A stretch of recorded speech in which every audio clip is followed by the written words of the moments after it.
6:40. We're getting started a little bit late. I apologize for that. Today is Monday, October 25th, 2021. This is a scheduled meeting of the Board of Commissioners of Radnor Township. I apologize if we're getting started a little bit late.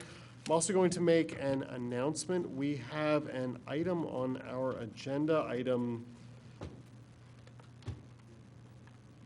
think 3G.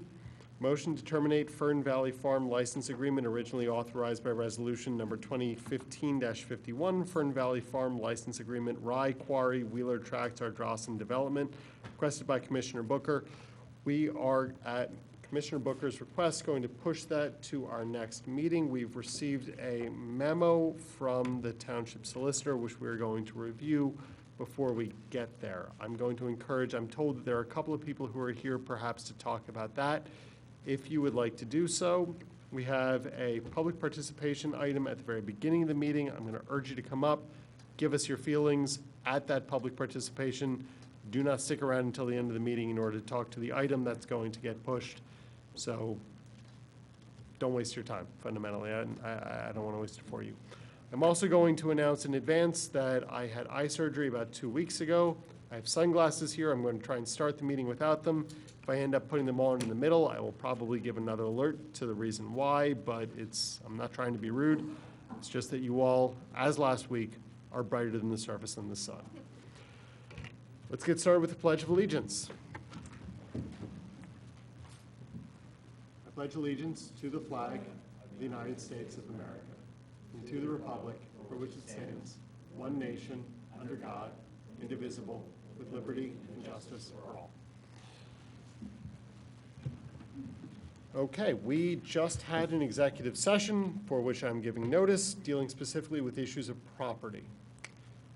Moving on to public participation. Please. We haven't done this before. Do we stand on this side? Right here. Here? Okay. Yep, Please stand in Hello. front of the mic. Yep. Please speak into the mic. Everybody has 5 minutes. okay. And there's My two of you, name's- so take your turns. You got 10 minutes between you. Okay. My name's Richard Bilheim. I've been on Ardrossan Farms since 1958 when my dad started over there. I've been there pretty much my whole life, and I was just made aware that they're talking about terminating the Fern Valley Farm entity, which is me. And I think it's based on taxes for the wealthy, but it's going to have a direct impact on me as far as, you know, my livelihood, my life and all that. We're going to lose, if I lose those fields, that the cows are going to go away. That's plain and simple. I can't operate without those fields. So I just wanted to make that clear that everybody's aware that if it is terminated, there's not going to be any more cows on Ardrossan, and there's been cows on Ardrossan for probably over 200 years. I mean, the farm's concept was 1910, but there was cows before that.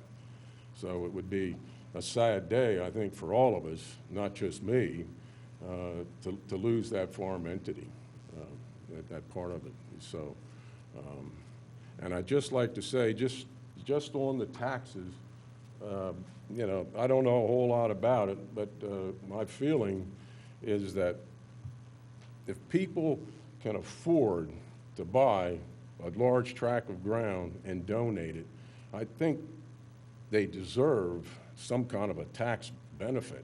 I don't know if they're getting it or not, but I think they deserve that. I think if people are penalized to conserve or buy open space, no one's going to buy open space. So we're all going to lose if we don't have some way of preserving open space. So, but anyway, I'll let my wife speak. This is Katie. Hi, it's Kate Wolf. I think Richard said most of everything that I might have said. I might just add to whoever is thinking that terminating this might be something that's worthy. I've lived in the township for 30 years. And I can't tell you how many people have come to me personally, just come in the driveway and said, they stop and take pictures of the cattle, and I'll see them and I'll talk to them. And I say, we are so happy to just drive by and see the cattle. Do you mind if we take pictures? No, take all the pictures you want. it's a wonderful thing, but to see over these 3 decades, how many people come and are happy to drive by, just drive by and see what they have in their township. It's heartwarming to know how appreciated we are, and other people have come by and said, I'm just passing through and I come over the hill and see these cattle, and we're like, where are we? So it's a very special thing. This is like an oasis, this farm there. I would hate to see people in the township lose that beautiful thing. I would hate to see our life jeopardized by having to have the cattle go away. That's my 2 cents. Yep. Thank you.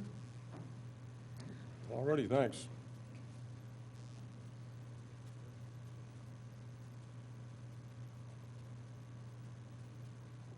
Is there any additional public comment?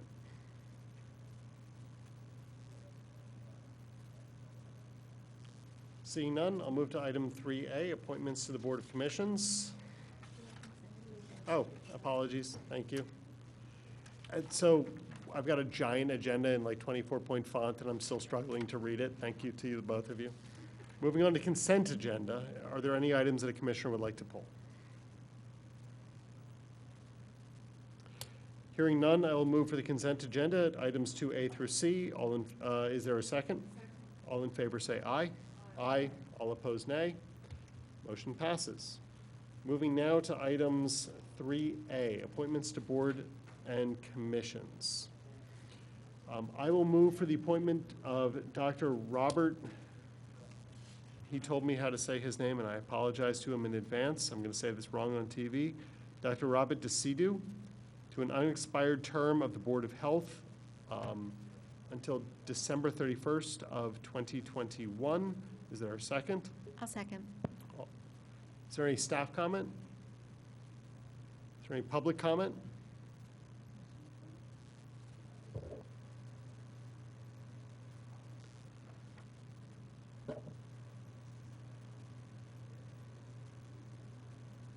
All in favor say aye. Aye. All opposed, nay. Motion passes unanimously.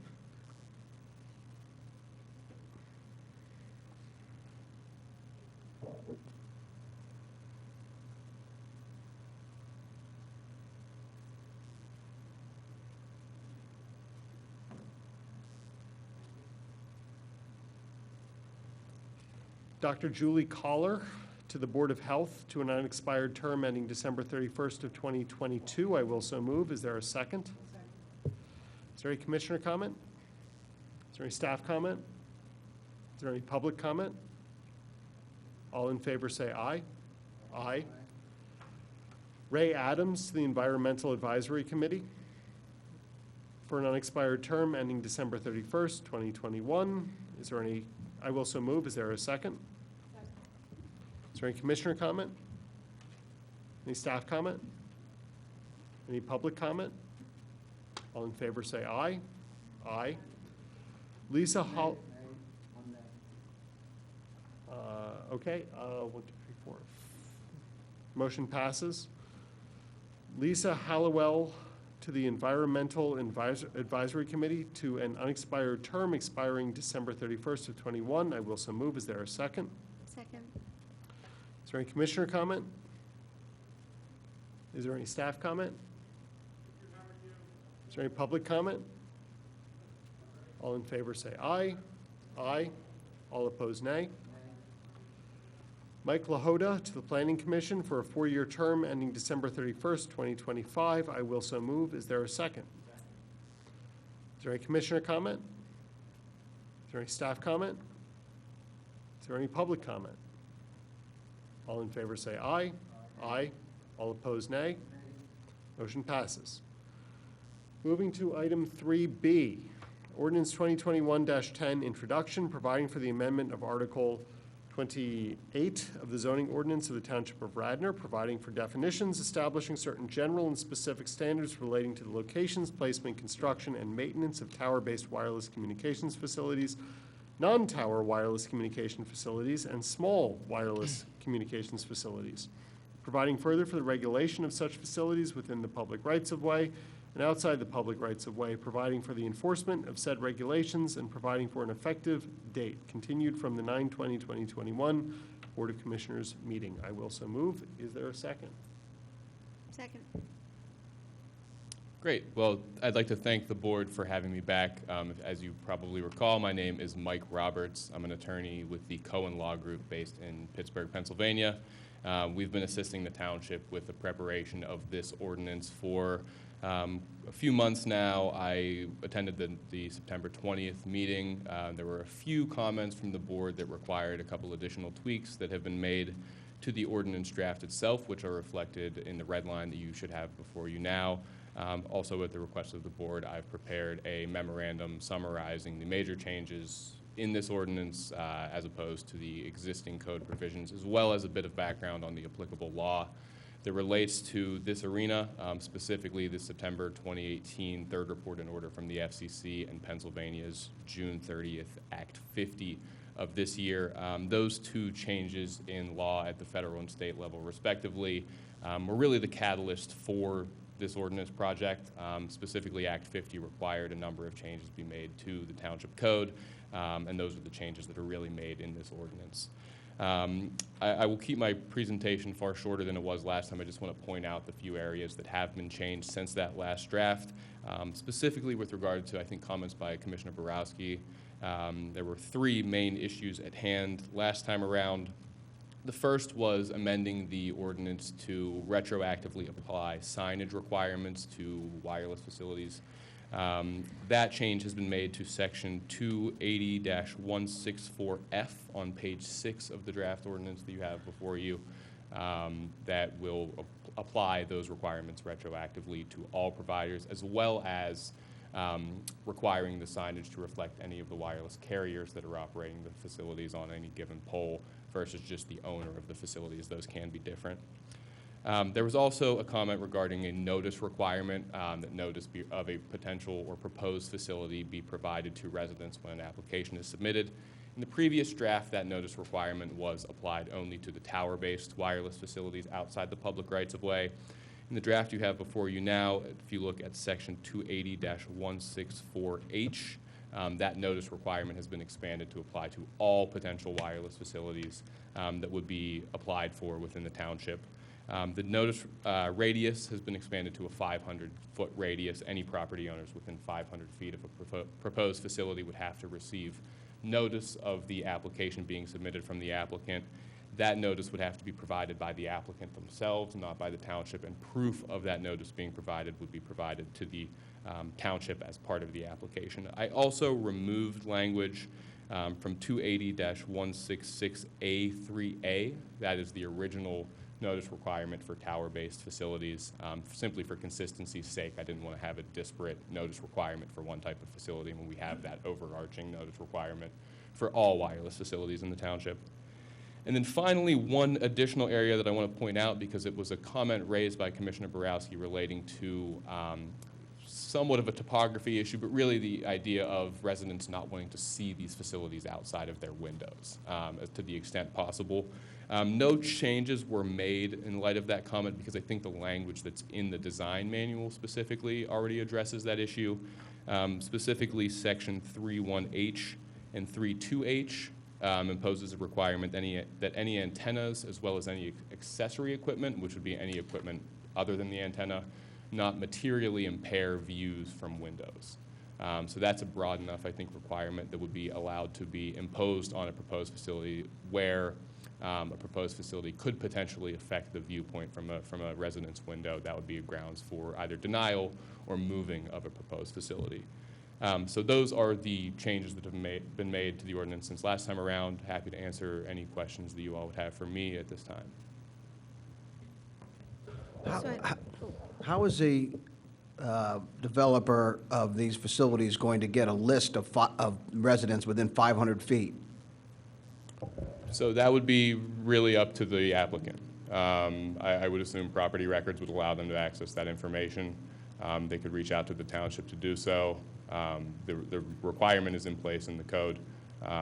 If we would like to tailor that requirement a bit further to say exactly how they could do so, we can, or we can point to the existing code notice requirements if that would be preferable. Well, the issue is if they say, oh, we got everybody in 500 feet, and they didn't, there's no way to know that. So I would ask our township manager or our township staff, could you provide a list such as we do for zoning requests, or how are we going to ensure that the people are actually noticed? So there's a good provision that within 500 feet, but Commissioner Booker, we do that now. I mean, Kevin can address it, but we do it now for zoning hearing board applications. The township generates the list. We do provide applicants with a list, but ultimately it's the applicant's responsibility to ensure the accuracy of that, particularly along a municipal boundary. so you would provide a list in this case as well, then? We could, yes. Does that need to be in the ordinance, that the townships provide the list, or that doesn't need to be in there? I'll leave it up to Mr. Roberts to answer that, but I don't think it's necessary to add that to the ordinance. Yeah, I would say that it wouldn't be necessary to add that in. As part of the application, the township could simply provide that list to the applicant.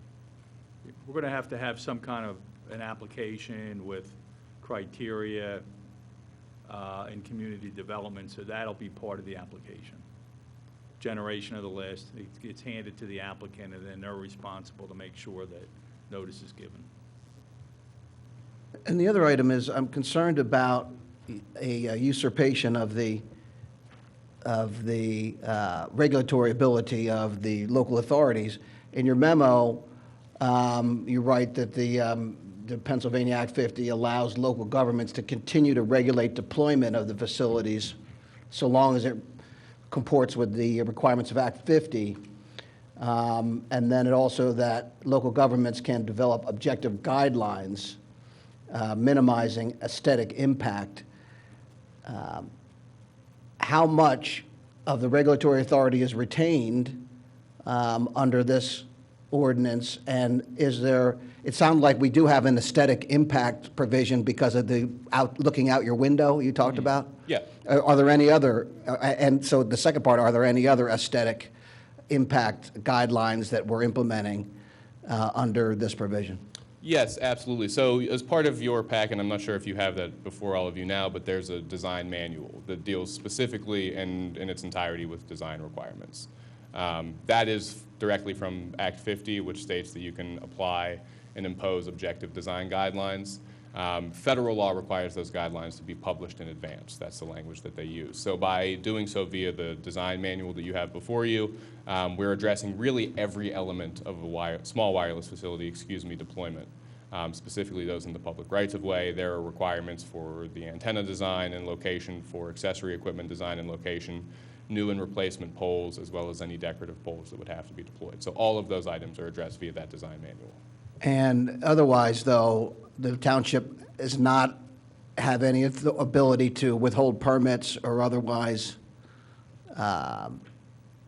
have input on whether the facilities go in at all. Those, basically, these are similar to a PUC certificate of public convenience or something along those lines. Basically, there's very little ability to stop any of these facilities, irrespective of the zoning that's currently in place in which these items would be placed.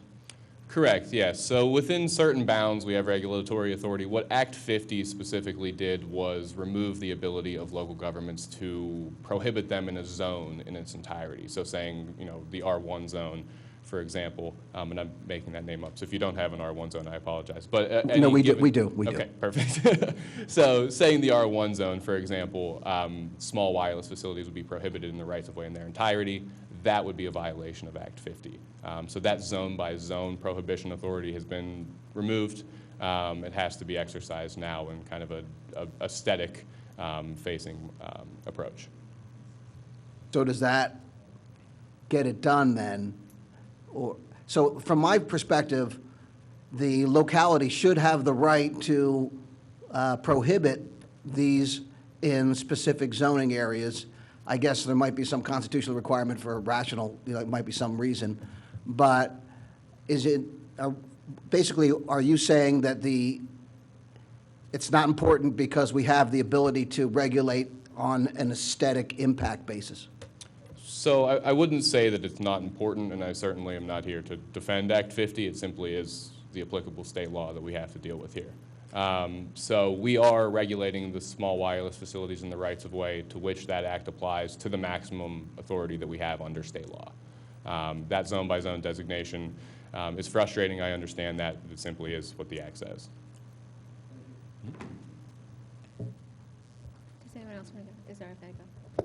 All right, I'm going to go. Well, thank you very much. I thank you for hearing the concerns that I brought forth and for making the changes. I just have two quick things. First, on the signage that's going on the poles. So will they have a certain amount of time before they have to do that? Is it just whenever you feel like it? I don't see any sort of, time limit on when they need to go back and retroactively identify these poles. So a time limit like that is something that we could add, certainly. I simply did not add one into the language Okay. that you have there. So if it's something that, we obviously would have to allow ample time to Yeah. do so. It couldn't be next week. Yeah, If can't we do add it by maybe, next week. say, a 6-month period, something along those lines, we could certainly add that in for the final draft if you would like. Yeah, I think 6 months to a year. I mean, it really was quite an arduous task to find out who owned the poles that we were trying to identify. So Absolutely. if we could put a time limit on that, that'd be great. And then the 10 days submission, I just wanted to ask, because I probably should know this, but I don't, and maybe Kevin, you know best. How many days is it notice do people get before something is coming before, like zoning hearing board, or, the residents get? Is this consistent, this 10 days consistent? Or should we make it consistent with things like that? There are two different notice requirements. We have a mailing that I believe has to be at least a week prior, and then the advertisement in the paper, which is no less than a week and no more than 30 days. And it's got to be 2 consecutive days, so depending on which notification requirement you're referring to. Okay, so the notification is reasonable, the 10 days. We think that's reasonable. John, can I ask John Rice? The 10 days, is that reasonable Yes. for people to get a notification? Okay, all right. Those are my only 2 questions. Thank you very much. I really appreciate it. Thank you. I appreciate your work on this as well. Thank you. And procedurally, I want to make sure, are you looking for an amendment to the existing draft that's in front of us for that time limit that you were discussing? Do we need to do an official amendment? Okay. That's my question, I don't know. I would like that added in, if we can certainly specify when they have to go back. I mean, right now, it's just, it could be whenever they feel like it, 20 years from now. Can we change that now and do that in the adoption, or do we need to send this back for additional work? No, I would just, we're talking about the pole identification. A time limit, like when they Yeah. need to do it, like if they have to have it done within the next 6 months or the next year. And I don't know what the thought is, what would be reasonable. I mean, 6 months seems reasonable to me, but, Yeah, I would give it 6 months, but I would make the change now, because this is introduction. What's going to happen once you introduce this, it's going to go to the planning commissions. It's a zoning amendment. So it's got to go to the local planning commission and the county planning commission before it comes back to you. That's going to take 45 days probably before it comes back and gets advertised for actual enactment. So I would just make, if that's all the change on this draft, I would do it tonight. so then I'll go ahead and make a motion to amend, I don't know, item F, what is it? Can I just ask, Lisa? 6 months to me is a long time, so what's the procedure that you would need 6 months? 6 months seems like you said, people have a hard time identifying, who owns the pole. If there's a concern, 6 months, 6 months down the road, they're like, oh, they didn't do anything about this, 6 months. 6 months is a long time. How long does it take actually to do that? So it's difficult for me to say how long it would take, just because I'm not in the industry. I think Yeah. 6 months would be certainly the far end of the timeline, so if you'd be more comfortable with 3 So like, months, when they're something like that. putting the stuff on the pole, why can't they just, boom, right then? Well, I So- think we're talking about the current poles that don't The have current poles, signage. right. You're right, Right. to go Okay. back. Yes, so typically they have some signage on the pole, so this would be for any poles that do not have signage. And we spoke last time, certain poles really wouldn't fall under this ordinance anyway, but for any of the poles that are owned by the wireless providers, typically the signage has name of company owning the pole and an emergency phone number. Okay. So we have a few additional pieces of information that we're adding to that signage, so we'd be going back and kind of tacking that signage onto the pole. So I wouldn't imagine that it would take an incredibly long time, having worked with these companies quite a bit. imagining it wouldn't take a long time, and the reality is often different. So I think imposing a time frame that the township is comfortable with is important. So if you would be more comfortable with 60 days, 90 days, something like that, we can Yeah, certainly do so. that would be, Okay. for me, I think, yes. Okay. So if I'm going to make an amendment, what are we comfortable with? 60 days, 90 days? I mean, because we have to give the township, I'm assuming the township is going to have to notify them that this is our new ordinance, and they would need to do that. So we need to give the township time to make the notification, and then them time to come out and actually make the, the identification. Do we think 90 days is good? Yeah, I'd recommend 90 days. 90 days? Yeah, I wouldn't go any less than that, because it's going to take some time.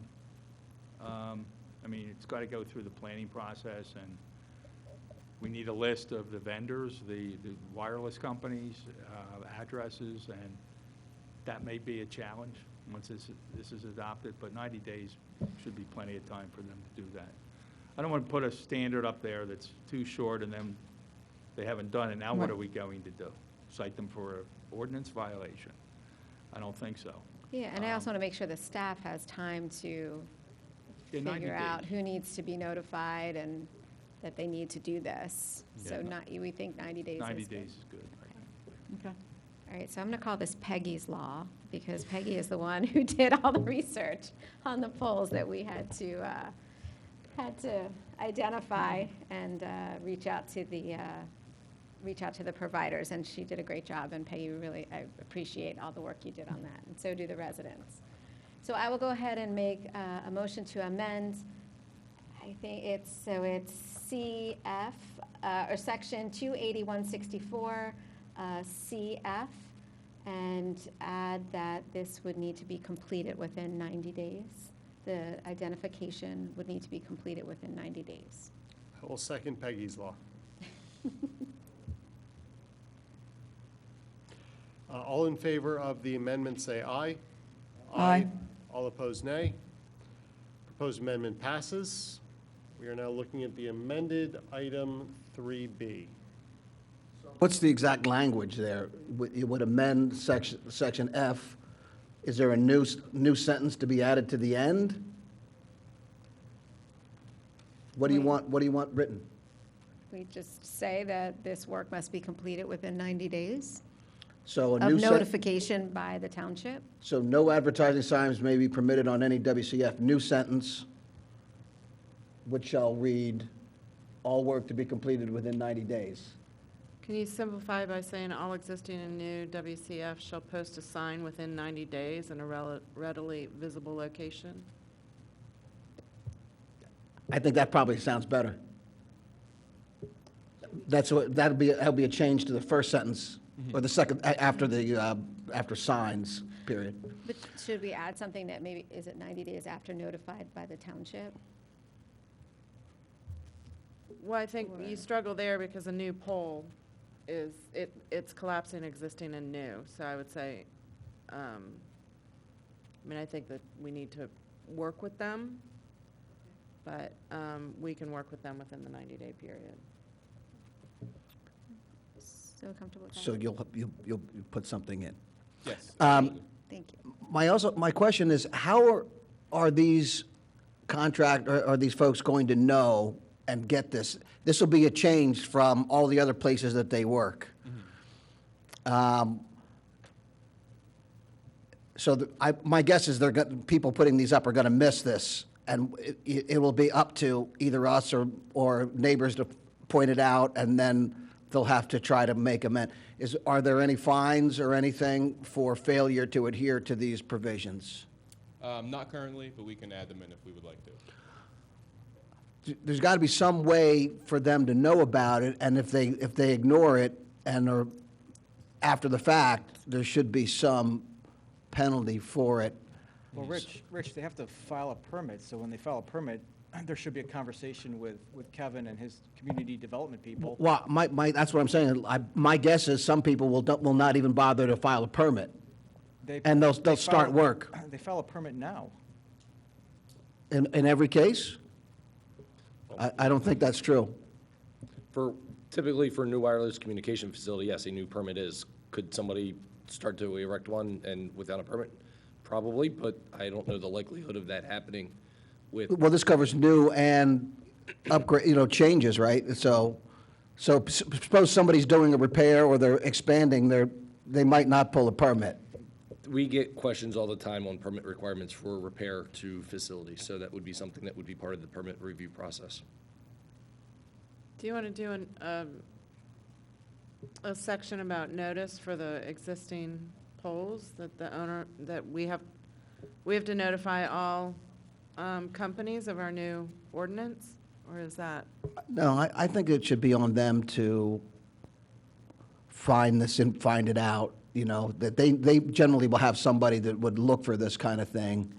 But again, I think it would be helpful to have a penalty provision for failure to adhere to these requirements. Yeah, absolutely. Do you need to make a motion to amend, Rich, to add that? I don't have a suggested language for this. I'd move for the amendment to add a provision for penalties for failure to adhere, something standard that would be a cut and paste, Yeah, absolutely. and to be incorporated into the ordinance by council. Do I have a second? I'll second. If I can ask one clarifying question on that, just because the discussion has been confined to the signage issue, are you seeing this as a general? I would failure say to it was comply a with general, anything? yeah, Okay. in general. Okay, just Yeah. wanted to confirm. All in favor of the amendment, say aye. Aye. All opposed, nay. Motion passes unanimously. We're now discussing about the doubly amended ordinance 2021-10. Any additional commissioner comment? Yeah, Mike, appreciate the work on this. And just for the viewers at home, can you walk through what you referred to as the 60 to 90-day shot clock once there is an agreement between either a carrier?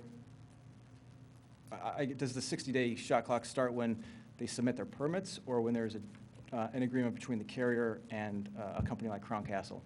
So a great question. The shot clocks start when the applicant takes the first procedural step required by the township. So nothing a provider would do in and amongst themselves or with a contractor would trigger the shot clock. In the case of the ordinance here, it would be submission of the application materials. So from the day that the applicant submits their application, what's known as a shot clock will begin to tick. There is either a 60-day or a 90-day shot clock that's applicable to small wireless facilities in particular. That is the time frame in which the township has to decide on an application. There's also a sort of sub-shot clock for notifying the applicant if their application is incomplete. That is a 10-business-day shot clock, so from the date the application is submitted until the time the township has to inform them of any missing information. For example, signage would be a great example. If they fail to show you that they are complying with the signage requirement, you have 10 days to notify the applicant that you need that information. It will then pause the clock, and then it will pick up again whenever the applicant resubmits. So there's a shot clock, to kind of zoom out a bit, applicable to all types of wireless facilities. For a tower outside the rights-of-way, it's 150 days. For an antenna on a rooftop, it's 90 days. But the 60 and 90-day shot clocks are applicable to small wireless facilities in particular.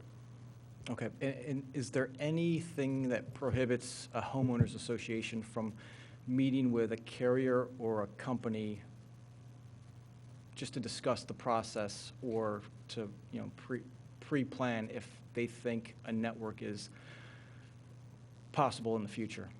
Absolutely not, and I'm sure carriers would welcome the opportunity to do so. There's nothing in here that would prohibit that, nothing in state or federal law that would prohibit that either. And now knowing that we're restricted and limited in our authority at the local level, local government level,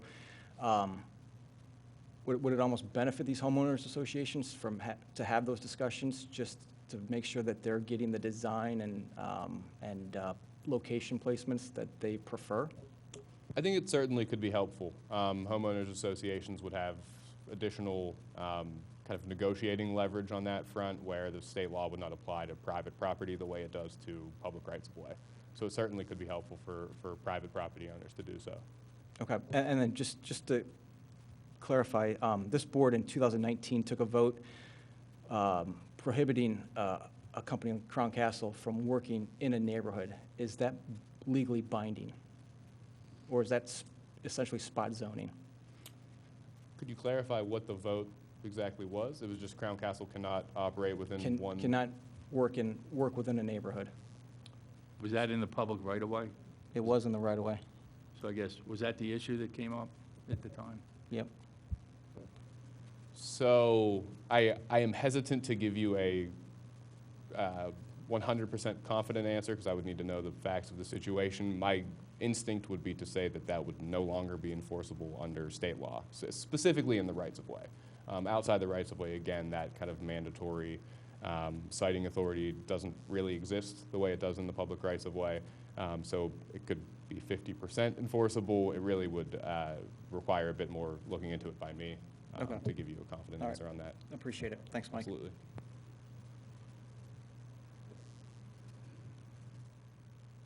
Any additional commissioner comment? Any staff comment? Any public comment? Hearing none, I'll call the vote. All in favor say aye. Aye. All opposed, nay. Motion passes. Moving on to item 3C. Thank you very much. Thank you. Ordinance number 2021-08, introduction, amending Chapter 280 of the Radnor Township Code zoning ordinance by establishing regulations to permit hotel rooftop dining and outdoor dining as part of a hotel use within the PLO, Planned Laboratory Office District, PB, Planned Business District, C2, General Commercial District, and C3, Service Commercial District, and to permit rooftop dining for non-conforming hotels as a special exception. I will so move. Is there a second? Second. Is there any commissioner comment?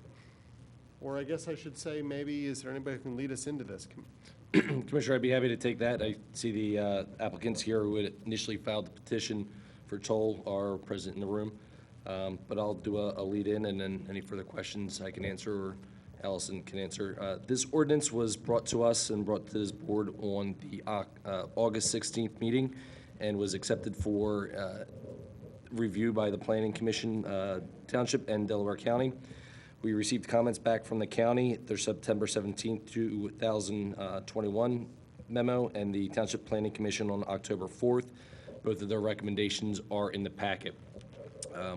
My recommendation, as I enumerated in the legislation, is to introduce the ordinance as initially accepted and forwarded to those planning commissions. My feelings are that those recommendations coming from those bodies are already addressed by either existing language in current regulations or through our design review board process. So Kevin, would you go through, highlight the major comments and why you think that they're covered? Absolutely.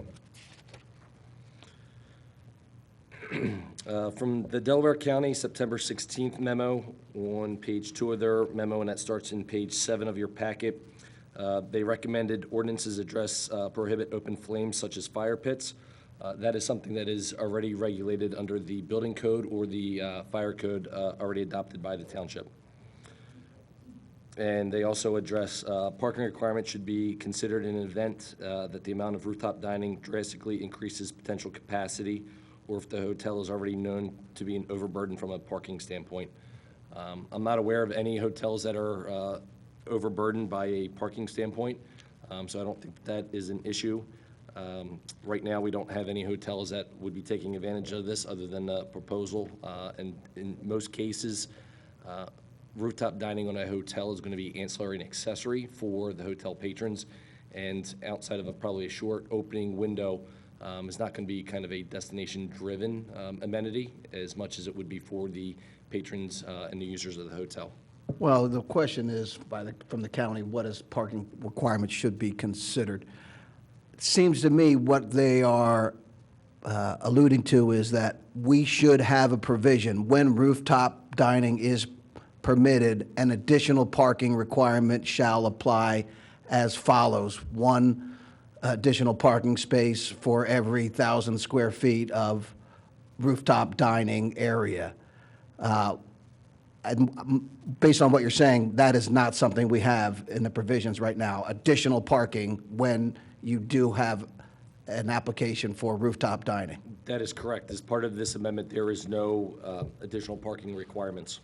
Well, if we don't have that, I don't see how we are considering the need for additional parking. Would you care to comment on that? Sure. Good evening. Allison Zaro on behalf of Toll Brothers. Your ordinance already regulates restaurant parking via hotel. So we had viewed this as requiring the same amount of parking as the restaurant within the hotel use. Therefore, we did not specify one separately. So for instance, your ordinance already requires one space per room plus one space per employee. If there is a restaurant that is part of the hotel use, you are also required to have one space per every 3 seats plus one space per employee. So we were intending, and we were interpreting it to be that we would have to park the restaurant per your current terms, including the outside seating. Understood, but in light of the rooftop dining and the potential for an additional need for parking related to the approval of that rooftop parking, why would it not be appropriate to add yet another parking requirement, some additional number? We could discuss what that number needs to be, but why wouldn't that be appropriate when if you're going to have rooftop dining, that's something extra which could need additional parking. Why not have that in the parking code? In the parking requirements related to that building construction. But isn't that covered in the requirements for all dining, whether it's indoor, outdoor, or on the roof? You have, if I recall correctly, our code says 1 parking space per 3 seats. So if you have 30 seats inside and 30 seats outside, that's 60 seats, and you have to have, do my math for me. But what if you have 30, Parking spots. what if you have 30 inside, 30 outside on the street, and then 30 up on the roof? They would all have to have 1 spot per 3. Is that clear? Well, there's a slight difference to that, and I guess if the intent was, and it's a matter of interpretation, but if the intent is to interpret it that the rooftop dining is parked per the restaurant parking standards, then that's not an issue. It would be included as part of that. Separate outdoor dining ground level has a separate parking requirement that's graduated. The first 12 seats don't require any parking. The next 25 or the next 13 require a lesser standard, and then beyond that is the full parking standard. So again, you're not convincing me that it's clear that those additional seats from rooftop dining are driving any additional parking. Well, Because when I just- if you just, it seems like you could park it based on the building and the restaurant and ignore the rooftop. the rooftop parking, or I'm sorry, the rooftop seats would be included as part of the parking requirement. So if you have 10 seats up there, you would park for those 10 seats. So again, where does it say that? Where is that? And is it it clear? would be- You said it's a matter of interpretation, so I don't want it to be a matter of interpretation. So where is it clear or is it not If it's considered a clear? restaurant, then it would be parked under the restaurant use. That's how it would be done. So it's not a matter of interpretation? At this point, it would not be. If that's what we're going for with requiring a parking standard for that, then it would be parked per the restaurant standards at the full rate. I would like to add a provision for parking that specifically states rooftop parking is to be calculated as part of the parking requirement. So I guess we got to look at that provision right here and see if we can get a vote on that. Where would that be? Can you simply cross-reference to the existing ordinance about dining capacity and parking? I mean, it's duplicative to put it in here. We already have it. It may well be, and I don't mean to be difficult, so just point me to where it's clear that it states that. Otherwise, I'm not sure why if that's the case, then why would the county make that comment? They must have not thought it was clear.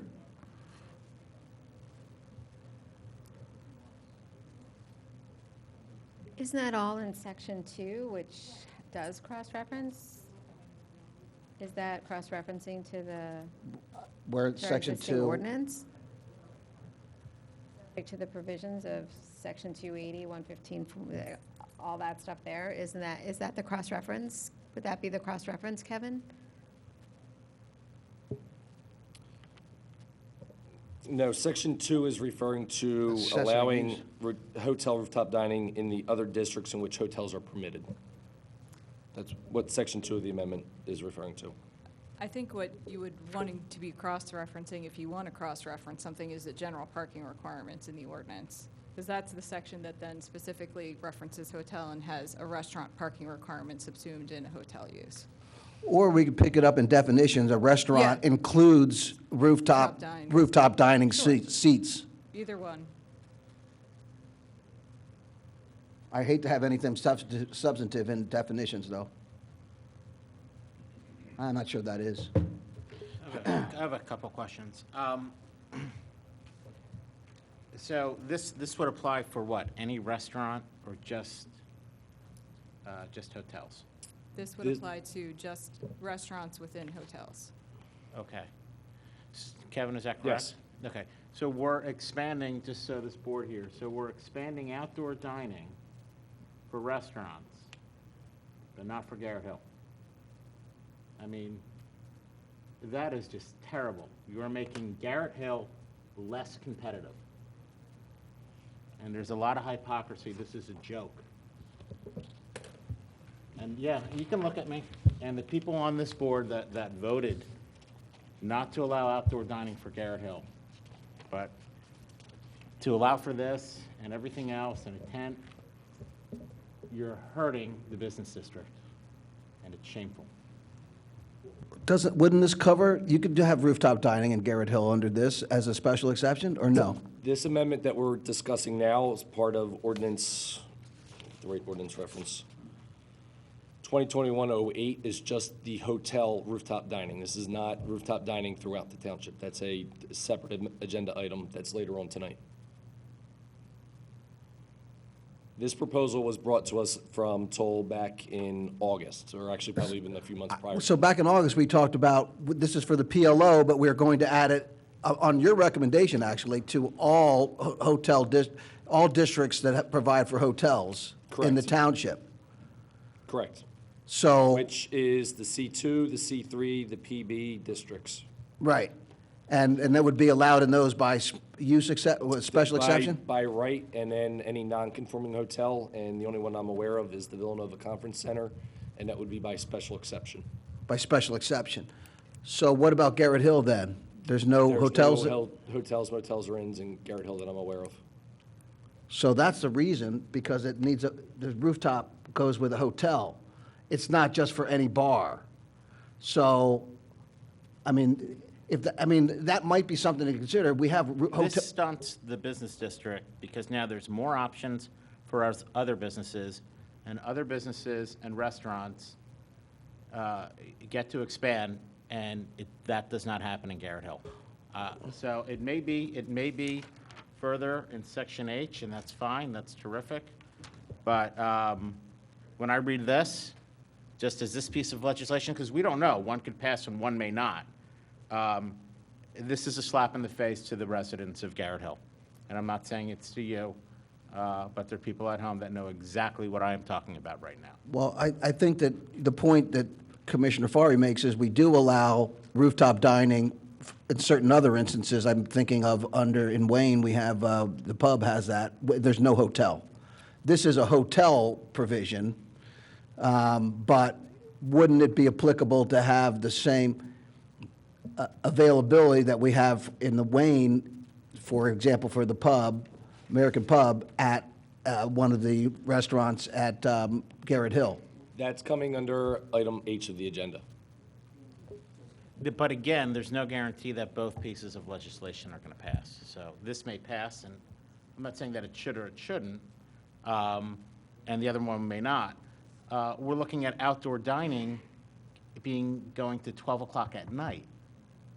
That's late. Now, that's fine if it's in an area like the PLO or even the Wayne Hotel where they're not really residents around. That's fine. I get it.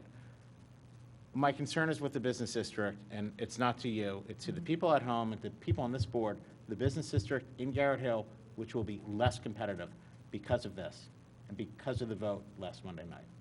That is my only point. And these two pieces of legislation are separate, so there's no guarantee that Garrett Hill will get outdoor dining or get rooftop dining. Well, Commissioner Farley, I understand your concerns. I think your more valid point is, when you brought up your resolution last week, you were told that, some of the people who voted against it, you were told that it has to be part of the comprehensive plan. So why wouldn't this be part of a comprehensive plan? That's a great idea. I mean, that's, So let's ask the people that. I think just to correct, that was one of my comments, others may have, but the comprehensive plan issue is about the height of the houses, which was conflated with the issue about outdoor dining, and our hands were tied. If you didn't agree with both the hands sections of weren't tied. that proposed ordinance, you couldn't get a yes vote on both. You had to vote against outdoor dining when the comprehensive plan issue was brought up to ask for that time to review the height of the buildings. Different issue. And I think you're that's accurate. But I think there were other comments when we did talk about outdoor dining where the response back was, we need to wait and look at it as part of a comprehensive plan. Yeah, and there are going to I be don't recall drunk if somebody people else said walking. that. It I wasn't think from that me. is a misconception that's being put out there right now. The height of the buildings is what, and the historical nature of the buildings on Garrett Ave is what was considered to be part of a comprehensive plan consideration. The outdoor dining was completely separate, but because the two were put together, it was impossible to vote for both those together. So, but I believe that we are here to talk about ordinance 2021-8, which is the hotel rooftop dining, and maybe we could finish that, because I do have a question Yeah, with I have a regards to. question. You interrupted me. Just No, real I did quick. not No, I interrupt did. you. Just real quick. Tell me about the historical houses on Garrett We are Avenue. not talking about Garrett Why Ave, not? so. Why not? Why don't If we want to you talk about the please- historical houses Point on of Garrett order, Avenue? point of order. Yeah. So That's if, because there aren't any. point There's of no order. historical. Guys, we got to focus on what's in front of us. Let's deal with 2021-08. Commissioner Borowski, you have the floor, then Commissioner Farhi, you've got it next. I have a question with regards to Section 3, Item A. Why does it include a used car lot in conjunction with an automobile sales agency for rooftop dining on hotels? Kevin, this is I one of the can answer ordinances. that. So Okay. the language in 3A in black is existing language. We're adding in the blue underline is the amended language that adds in hotel rooftop dining. But Otherwise, hotel rooftop dining would not be permitted in that district because it's outside of the building. So the current language, Is the in all current black. restriction is that you cannot have outdoor dining and you cannot have a used car lot. And we are. What page, what section again are you looking at? I'm trying to follow. I'm at Section 3, Item A. It's page 1. Okay, so Kevin, I'm sorry. Again, so there's existing language, and we are adding in the requirement, I see. So it's, the building shall not apply to outdoor dining, hotel rooftop dining, or a used car lot in conjunction with an automobile sales agency. So when we allowed hotel rooftop dining to go into all districts that have hotels as a permitted use, some of those districts restrict what can happen outside. So we had to make sure that if we're allowing rooftop dining for a hotel, that we have that provision just so that there's not a conflict within our codes. Okay, thank So the you. blue underline is the language that we are adding to make sure that there are no conflicts. Gotcha. Okay, thank you. Commissioner Farhi, you're up. I'll yield my time right now, so if someone else wants to. So I'd like to just follow up on the issue Commissioner Farhi brought up with respect to the amount of time. So this is 8 a.m. to midnight, and almost none of the restaurants are open until midnight. Almost none of them in town. And also, I know for the PLO here, we're really talking about light bites, right? It's not full hotel, it's not full restaurant. It's lighter, it's a smaller menu. That is the current plan. So why do we need till midnight? That seems like you could do with 10:30, 10, or 11. Midnight seems too long to me. So, good evening, John Ambrose with Toll Brothers, Commissioner Booker. I think operationally, we were just trying to reserve our rights to operate at an optimum level. Some folks are going to be coming in late and wanting to adjust the time zones. You know, I can make up a couple of things, probably not too terribly valid, but we were simply trying to reserve our right to maintain operations within a period that would be most comfortable for our guests, right? If 12 o'clock is too much, we can certainly I guess, fine-tune, I right? guess that kind of makes sense, as, you know, you could have people coming in from, you know, from the other coast. I mean, you could have people who are traveling who. Certainly, I mean, this is a, But the hotel restaurant's going to be closed, and you're going to be, well, yeah, I mean, you know, like we talked about before, yeah. sir. So the ground level's gonna be closed off. Really, what we're talking about is almost exclusively, to your point, light bites on the rooftop. That's right. right. So. Kevin, how late are restaurants allowed to be open and? That Rather- language actually on the hours for rooftop came from the rooftop dining ordinance in Wayne. So that was not something that was crafted specifically that is new, that we haven't seen in rooftop dining. That's actually language that came over from the base language, which, Allison, I believe, what you used to create That's this for correct. the hotel. So the So what about Maura's question, 8 a.m. though? to midnight is what is currently permitted in Wayne for rooftop dining. But what, does that conflict with the other restaurant provisions? Maura's question was, what's the general, I don't know, and many of the restaurants in Wayne also serve alcohol, so I don't know if they close their kitchens or close a portion of their kitchen. But if they're open past midnight, there are probably some food service as well. We don't regulate that separately. It's all a food establishment in a restaurant. almost all So the what- restaurant, go ahead. Yeah, thank you. Just to clarify, what do we regulate about hours of restaurant service? Is it the bar service, food service, both, and what are those hours? We don't regulate that from a zoning standpoint. So we have restaurants that could be open 24 hours, diners believe and we the do. like. Yeah. Yeah.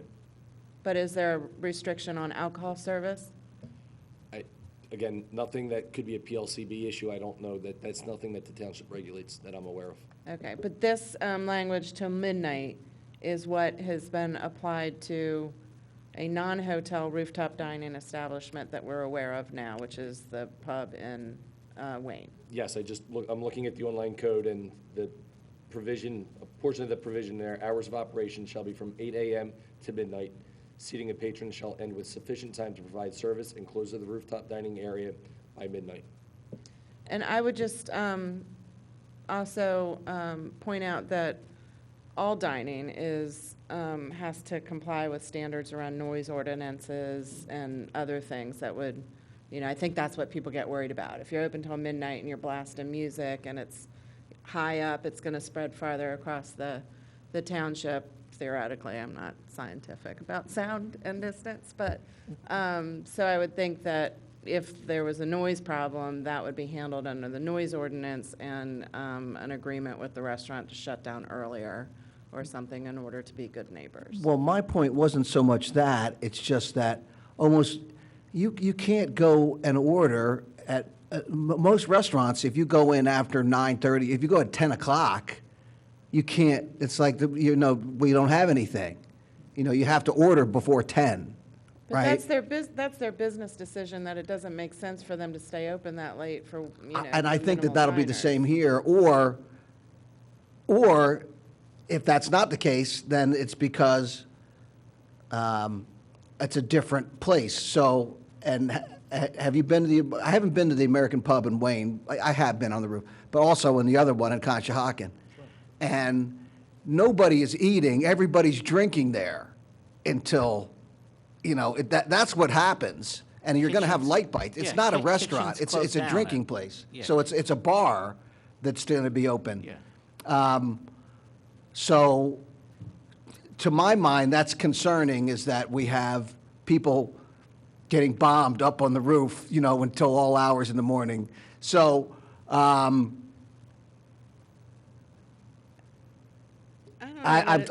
thinking that maybe 12 o'clock is, I'm still thinking 12 o'clock is too late. It states that it's got to be, for the close, the rooftop dining area has to be closed by midnight, that you have to have everybody served to allow for that to happen. So you can't serve them at 11:50 and expect them to be there till 1. It's, if you're serving them at 11:50, they have to be off the roof by midnight. All right, let me check the language again here. So that was that operation? I thought that was restaurant operation until midnight. Is that all operation? It's all operation. Seatings of patrons shall end with sufficient time to provide service and close the rooftop dining area by midnight. I'll make my comment. And I'll only make one comment, getting back to the whole Carrot Hill thing. Yeah, so it's dangerous. People could fall off the roof, just like there could be drunks walking around the neighborhood of Carrot Hill. So, you know, stupid comments deserve other stupid comments. That being said, I don't think that there should be two separate pieces of legislation. There should be one piece for you, for the PLO, as well as for the restaurants and the other businesses in the township. There should not be two separate pieces of legislation, because that's where inequities happen. So I will not support this. I support rooftop dining, but it should be done together in conjunction, because all I heard was comprehensive plan. Well, let's do this together, package it together. Again, the hypocrisy. I want to know why you use that high-level voice, comprehensive plan, and looked at Commissioner Borowski and Commissioner Mulroney. I looked at you, find that too. really insulting, Okay. that you Well, are doing a you can- mocking you can be- female you can be voice insulted, on but this no, dais to your colleague. I looked Please at everybody. refrain from your misogyny. Oh, I'm not Thank being you. misogynistic. You're just upset. Would You're you just use that upset. voice to Commissioner Booker? Actually, I if he would. made a Actually, comment? I actually spoke to him today, and I No, no. actually did. So He would yeah, he would use so a the lower answer is voice. Sean, you knew what you were doing. You were mocking a woman's voice, and that I'm sorry. doesn't, that doesn't I'm belong sorry. here. It doesn't belong I'm here. sorry. All right, can we get Okay. back to the thing Yeah. here? Well, anyway, let me finish what I'm saying. I don't want people falling off the roof, and if we're going to hear about a comprehensive plan, then it should all be done in conjunction. Thank you. Okay, and just so we clear, the language says, hotel rooftop dining shall be permitted from 8 a.m. to midnight. But then it has that seating shall be, to close the rooftop area by midnight. So again, I just want to be clear, the whole bar and all food will end by midnight at the rooftops. The way I read that provision is the rooftop dining area of a hotel will close at midnight, and you would have to be off of the rooftop dining area. And I believe with the additional, there's additional that any accessories need to be batten down the hatches and bring tables or whatever is not secured inside. So that all has to be accomplished by the shutdown at midnight. Can the bar be open, and can people still be drink until 2 o'clock at this, under these rules, or yes or no? Not not outside on the rooftop. I mean, whatever the PLCB would regulate inside is, and your township would regulate is different, but not on the rooftop. So I'm reading it different. It seems like you can shut down the seating and food, but you could have people around the bar until 2 a.m. And I want to get clarity I want to get clarity whether that's the case or whether it's not the case. If it's not the case, is that contained in this language here? If the area in question, the bar area, is on the rooftop, then no, it would have to be closed by midnight and patrons off of the rooftop. And that's under section 4 here? That's what that says? Yes. Rooftop dining area. It doesn't say bar. So is the bar and the service of alcohol contained within rooftop dining area? Again, that's a definitional thing. We don't, right now, it's not specified separately that there's a separate rooftop bar from dining. It's all subsumed in the same. But there will be though, right? There's going to be a bar in the middle, there's going to be tables around, and you'll close, the tables, there'll be nowhere, but people could be standing around the bar until 2. Again, is that what's going to happen, or is everything going to shut down at midnight? Shut down, that's outside, yes. And if everything's going to shut down, where's the language that says that?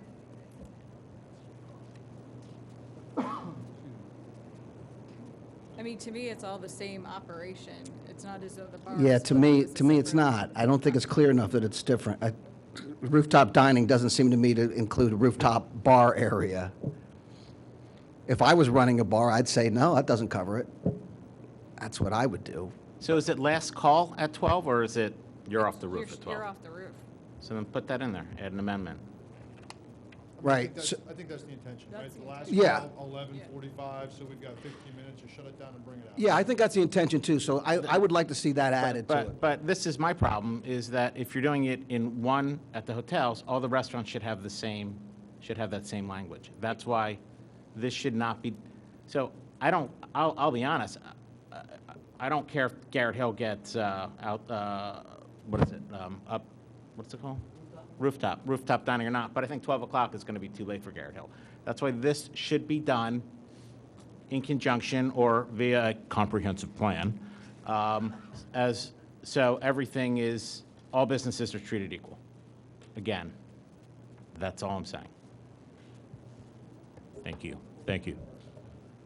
So, Is there any, Jack, just one question, and this is, I think, a question that Commissioner Agnew asked the last time you were here. Are there plans to hold holiday parties, wedding receptions at this hotel?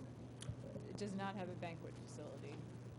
I mean, there are conference rooms downstairs. Well, I think he's talking about the rooftop, correct? You're talking about the rooftop. Right, yeah, so I think the intention would be to reserve the right to possibly sell portions, if not the entirety, of the rooftop for a private party, if the opportunity arose. So if it's a wedding or, whatever that venue turned into, I think we'd like the opportunity to do so, yeah. And if you had a wedding, you would close the wedding down by midnight? It's a fair question. Yeah, I mean, I think, Or the reception, at least? yeah, I mean, I think we would have to manage to whatever the requirements of the ordinance dictated, right? So I think we could possibly pivot to something inside in the lobby, right? Like, so if the rooftop, if that sunsetted at 12 o'clock, then we'd create an operational protocol that brought those guests and their experience down to the lobby. Okay. I mean, or we'd have to, right? Yep. Okay. Unless thanks. there was opportunity for a special exception by way of a permit for that type of a venue and that type of an event, right? Yeah, So I mean, I heard that you would, say that would make preview. that would make you competitive with other venues. And I think it's going to be a practical matter, because people are they're not going to be done at midnight on the roof. So there's some number of people who will want to continue, and so either you have to bring them down or send them home, and you're not going to send them home. So I would move that we, how can we say all rooftop activities, not just when we say rooftop dining? Again, you have to add a definition to the definition of rooftop dining includes all bars, all bar service. I think the amendment that you're proposing affects any activity outside of a building. So that is a general, and it wouldn't just apply to hotels. It would apply to restaurants. It could apply to anything. So you would have to put forth a motion that would either amend this piece of legislation or create a new piece of legislation that deals with that issue on a global situation throughout the township. Well, for Because outdoor this dining, you ordinance is can't. just for hotel rooftop dining. If But you're talking about- for outdoor dining today, you can't get served on the street in Wayne after midnight either. We don't regulate that from a township standpoint. That's a PLCB issue.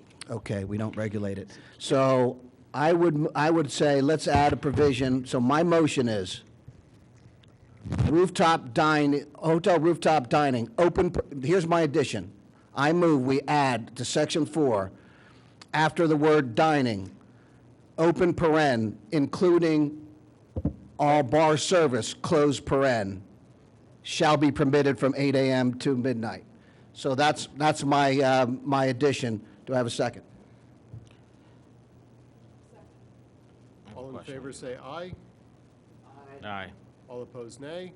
Nay. Motion passes. I have a question. So are you going to lock let's say I get a drink or I have a drink, I have a bottle of wine in my room. Can I go up at 12:01 and just sit out there? Is it like an atrium, or is it, you're going to lock that so no one can get in or out? Is it like I guess my question, is it a public space? And then again, nothing can stop somebody from It'll be going. shut down. Like, Shutdown is one thing, it but would be locked out without the ability for someone other than the folks that operate the hotel to gain okay, access so, to that so, floor. so it's Yeah, being it's locked, gotta so be- no one can get in or out. Yes, sir. But if there's a table down in the lobby or outside the lobby, I'm allowed to go down there and have a glass of I wine. would say as a guest, Yeah. you can freely walk through the lobby. I'm or out. sorry, I'm talking to him, thank you. Sorry, I would say as a guest, you would be able to freely walk through the lobby or walk outside at will, right? But in the context of gaining access to the rooftop, outside of regular operational hours, that would not be allowed. Okay. Does that answer your question, sir? Yeah. But what's the difference between if you took in your example, if you took your bottle of wine up to the rooftop, or you just went out to a balcony? No, it's gonna be closed. I mean, so if you had a balcony, so do these hotels have balconies? No, no, sir, they don't. So, there you go. But you can still go outside, I mean, and if there's a picnic table, you could have a glass of wine out there. No, I mean, that would wind up happening. I mean, I've done that before. I think it's important, everybody, after midnight, if you're going to drink at the bar, do it inside. That's my point. I think that's reasonable. Yeah, why do we have people walking around with bottles of wine out in the courtyard? Go Would you drink have in the rather bar. me said vodka? Okay, we've been talking about this for a while. Final comments, anybody? Is there any staff comment? Is there any public comment? Well, what we didn't address the parking issue, can we, so let me, Commissioner Larkin, let me make a motion to amend to add a cross-reference. Let's see. Where's the best place to put this in? I want it to be clear, parking requirements include rooftop dining seats. So where does it say, let me look up parking, hold on. Sorry. We can draft on the fly if you want. We can also just ask staff to include an amendment in the final draft that would clarify that issue for you. That's what I'd like to do. Commissioner I would Berger, like think to we're clear. encourage that we do it by reference. I don't think adding Specific language. duplicative language Yeah. into two ordinances is wise. I- would like to I agree. reference the existing ordinance that says one space per 3 people, or, the alternative that Kevin spoke about. I think it needs to be referenced, and I think that, I would second that. Oh, thank you. There's really no good place to put it in this, because there's only two occurrences of the word parking, and they're not related to what we're talking about. So I accept Maura's, I'm glad she seconded it, and I think that is sufficient to make the change. All in favor, say aye. Aye. All opposed, nay. Motion passes. Okay, final public comment on the doubly amended motion. Hearing none, I will call the vote. All in favor, say aye. Aye. All opposed, nay. Motion passes. Thank you very much. Thank you. Moving to item 3D, ordinance 2021-14, introduction, removal of handicap parking space on, I'm going to butcher this, Ecus Avenue, parking not permitted on west side of Wentworth Lane from Summit Terrace to Dreer Lane. Mr. President, if I could, can we table this to a future meeting to allow for a little bit more discussion and communication? I'll move to table. Is there a second? All in favor say aye. Aye. All opposed, nay. Thank you. Motion is tabled. Moving to item 3E, resolution number 2021-126, further extending guidelines and policies for outdoor sales of food and merchandise of existing businesses in the township during the coronavirus pandemic established under resolution 2020-61. I will so move. Is there a second? I'm going to move to amend. This provides for an extension until May, and what I've consistently heard from all of the businesses is that they really struggle to plan on a 6-month basis. They're looking to plan for 12 months at a time, as a result of which I'm going to move to amend this to provide through the end of calendar 2022. My position is basically that there's not going to be that much of a change in our circumstance through the end of 2022, and if anything, assuming hopefully Corona is completely gone by then, I would very much like to see how this affects outdoor dining in a situation where we don't have coronavirus, so we can actually make some educated decisions going forward. I frankly don't imagine we're going to get there, but I'd love to see it. I would like to make an amendment to your amendment. Well, let's deal with the amendment first. Is there a second to the amendment? Second. All in favor say aye. Aye. Aye. All opposed, nay. Nay. Motion passes to amend. Sean, you're up. So, I do concur with you. But, yeah, May 31st is not long enough. These restaurants Well, and he these said, businesses need. Sean, he said the end of the calendar year 2022, if I'm not mistaken. Yeah, so, but I want to change that to 2032. These businesses need to plan, and planning 32. And these businesses need to plan, they need to buy infrastructure, and they need to stay competitive, especially if we're going to have rooftop dining at all hours of the night. So I would like to make an amendment to change 2022 in the second to last paragraph, 2032. Second. All in favor say aye. Aye. All opposed, nay. Nay. I didn't see what that was.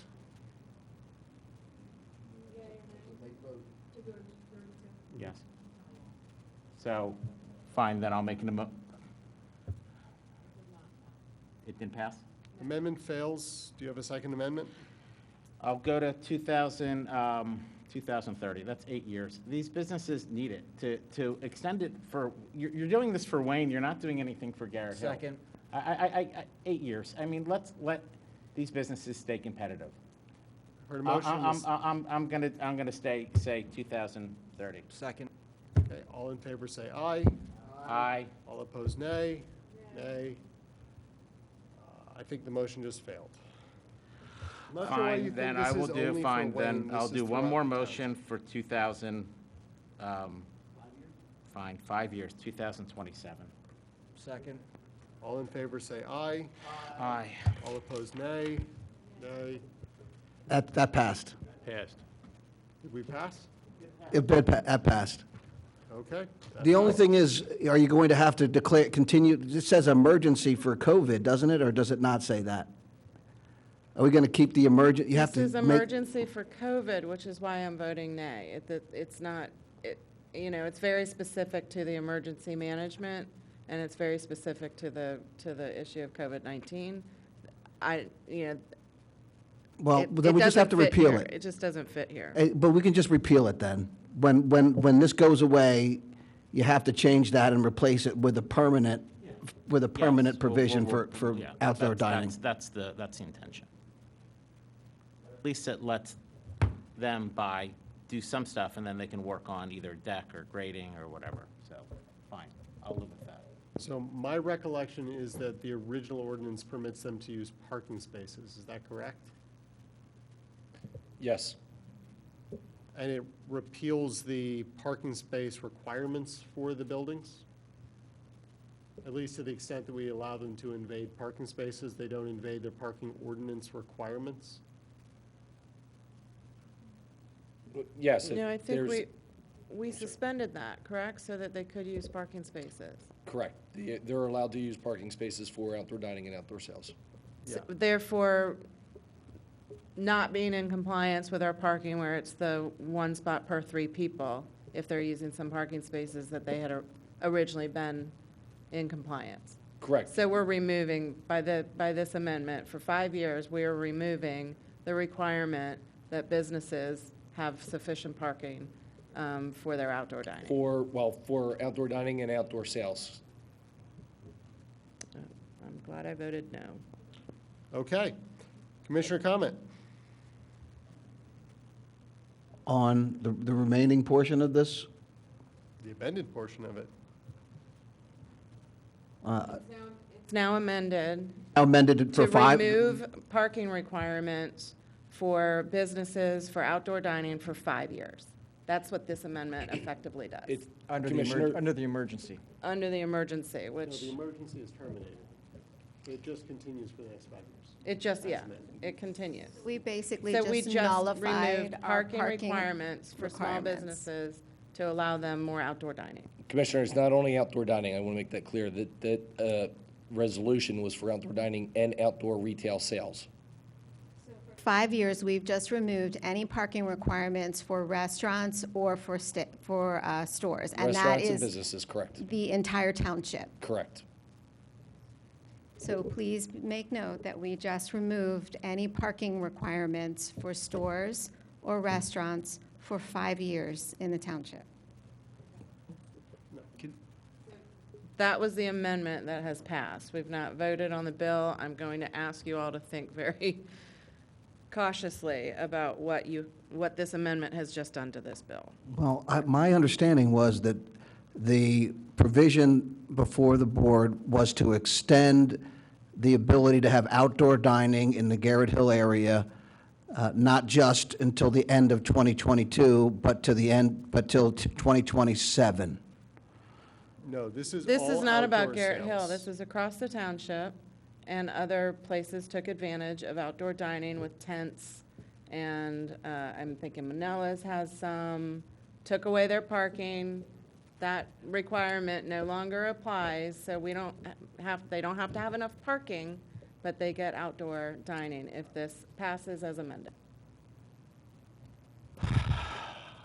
Sorry. Well, I think it is important, it's more important for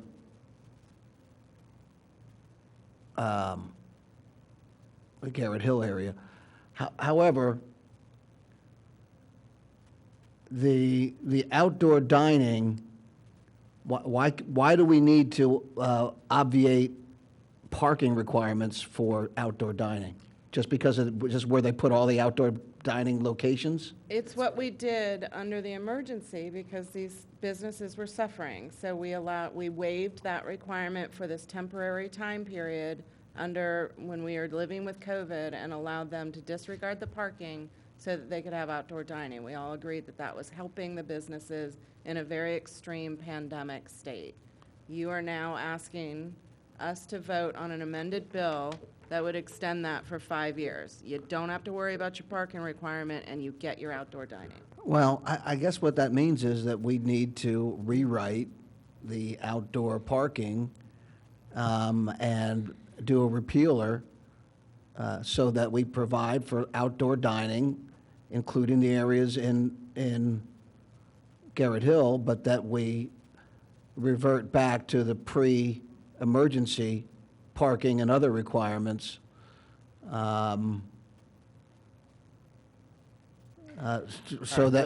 mean, otherwise, so here's the problem. We have no outdoor parking in outdoor dining in Garrett Hill.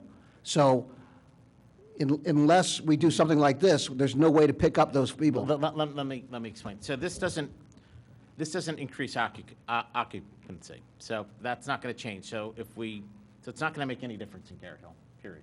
It's going to make zero difference. We're not increasing occupancy. In fact, just the opposite. And What Commissioner. about retail?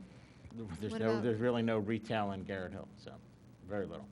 I mean, there's a trophy store. But this is across the township. Yeah, There's this is a retail all township up Well, and let down me finish. Lancaster Let and me North finish, Wayne, please. and they take over Please let me finish. So, I am happy to keep this as is, and then we can resubmit the Garrett Hill outdoor dining ordinance separate from the height. And if you accept that, then this would all be moot by February of this year. But if you keep saying that you want to help the businesses, this is how you help the businesses, and you had the opportunity before. But I am happy to go with this and then remove this once the outdoor dining passes, and I'm happy to bring that back separately if that's something that this board would consider doing. So this is a poor choice. I'm going to move to amend this back to the end of calendar 22. Jack, can you, so if this is talking about under resolution 2020-61, that's the emergency resolution, correct? I don't recall off the top of my head if So- that is the emergency resolution or just one of the extensions that we So, have. so if the emergency goes away, The emergency's already gone away.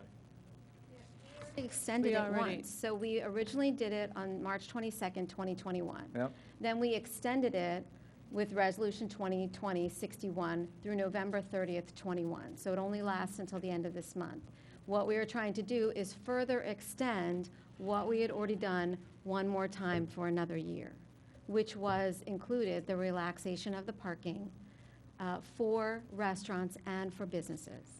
so at any point within the next 18 months, I mean, so to Sean's point, I think this gives some level of comfort to Garrett Hill business owners that they can have outdoor dining for up to 5 years. But at any point, we can come back and we could lift the extension and put in something permanent specifically for Garrett Hill and bring everything back. I mean, because right now, we're the original language, we would be extending for another 14 months. So at any point next year, we could come back, revisit, lift the 5-year extension, and do something permanent for yeah. Garrett Hill. I And it think a would, permanent option, though, is coming in ordinance H. So let me just ask a question with this. And that question kind of just escaped my mind, so give me one Well, second. let me try to help out. Well, So- why don't you- yeah, so- yeah, why don't you do well, So we what- would have another, so in light of this, the amendment for 5 years just passed. But my proposal would be to change that amendment so that the order regarding the outdoor dining would be extended until the end of '22 per Jack's original declaration, provided, however, that the Garrett Hill business, that with respect to the Garrett Hill Business District, outdoor dining would be extended for 5 years. With no increase in occupancy. So you could say that that outdoor dining could be, I don't care, 2 years, 14 months in Wayne, or but it would be 5 years in Garrett Hill with no increase in occupancy. So you would allow for outdoor dining 5 years in Garrett Hill with no increase in occupancy for tables. So then there won't be a parking issue because we're not changing the tables. We're not adding any more seats. And I think that's reasonable. And we can bring back the outdoor dining and get it right the second time. But Okay, So I've is heard a it- motion. let what me just say, no, sounds- well, excuse me. So this is really all right about Garrett Hill. So it's, the issues are, right, if you extend the outdoor dining, then you don't need the rooftop dining. Or basically, or if there's going to be rooftop dining, then you won't need the outdoor dining. I would prefer outdoor dining as opposed to rooftop dining in Garrett Hill. I don't want, that's the whole point. The rooftop dining should be done as one piece of legislation. You can't, it's ridiculous. I mean, I'll be the first one to say that you shouldn't have outdoor dining, I'm sorry, upstairs, rooftop dining till 12 o'clock in Garrett Hill. That's absurd. So all this should be done in one piece of legislation. But I would like to make a motion to re-amend so that 5 years at 2027 is for the Garrett Hill Business District only. hey, Sean, can you pause for a minute? Yeah. I'm being told by colleagues that Garrett Hill outdoor dining is going to be addressed in item H. No, it's not. It is. That's rooftop. It's not. That's it's both. rooftop. Calm down, it's I'm both. told there's a waiver, so, I mean, if my colleagues All right. can confirm that we're going to address Garrett Hill outdoor dining in letter H, Yep. there's not a reason to continue to go back and forth on these amendments. All right. So I would like this to be until the end of calendar '22. I've got a motion which hasn't been seconded, which I'll remake if there's an appetite for it. But the reason why is because I think that businesses throughout the township need to do something, including in Garrett Hill, where if we pass item H today, It's still got to go to the county. We're not going to be done until close to the end of calendar 2021. They want to have some security that they know what's going on in the next 12 months. It's also true in Wayne. It's also true in other districts throughout the township.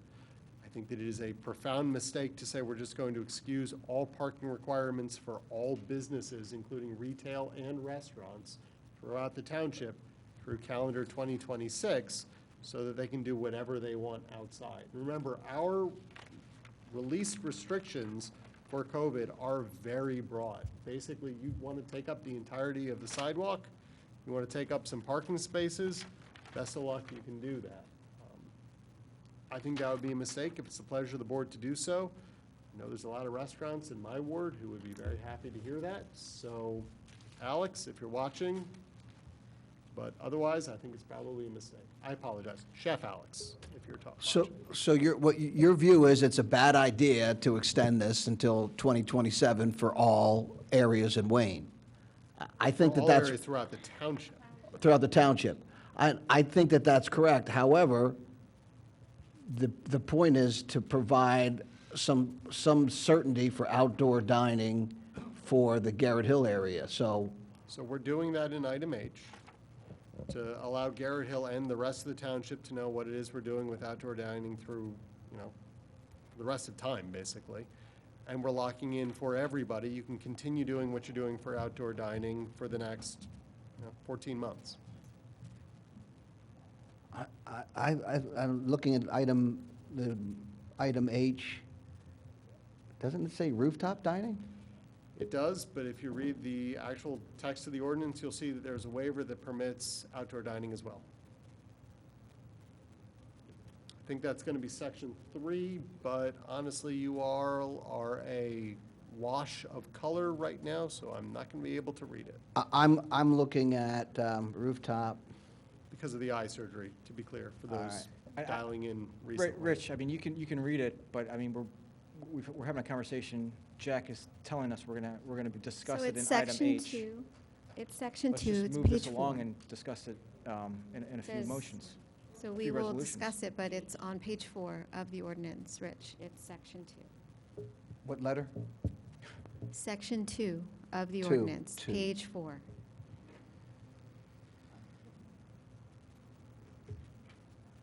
Do we want to go to that discussion and table this one? Well,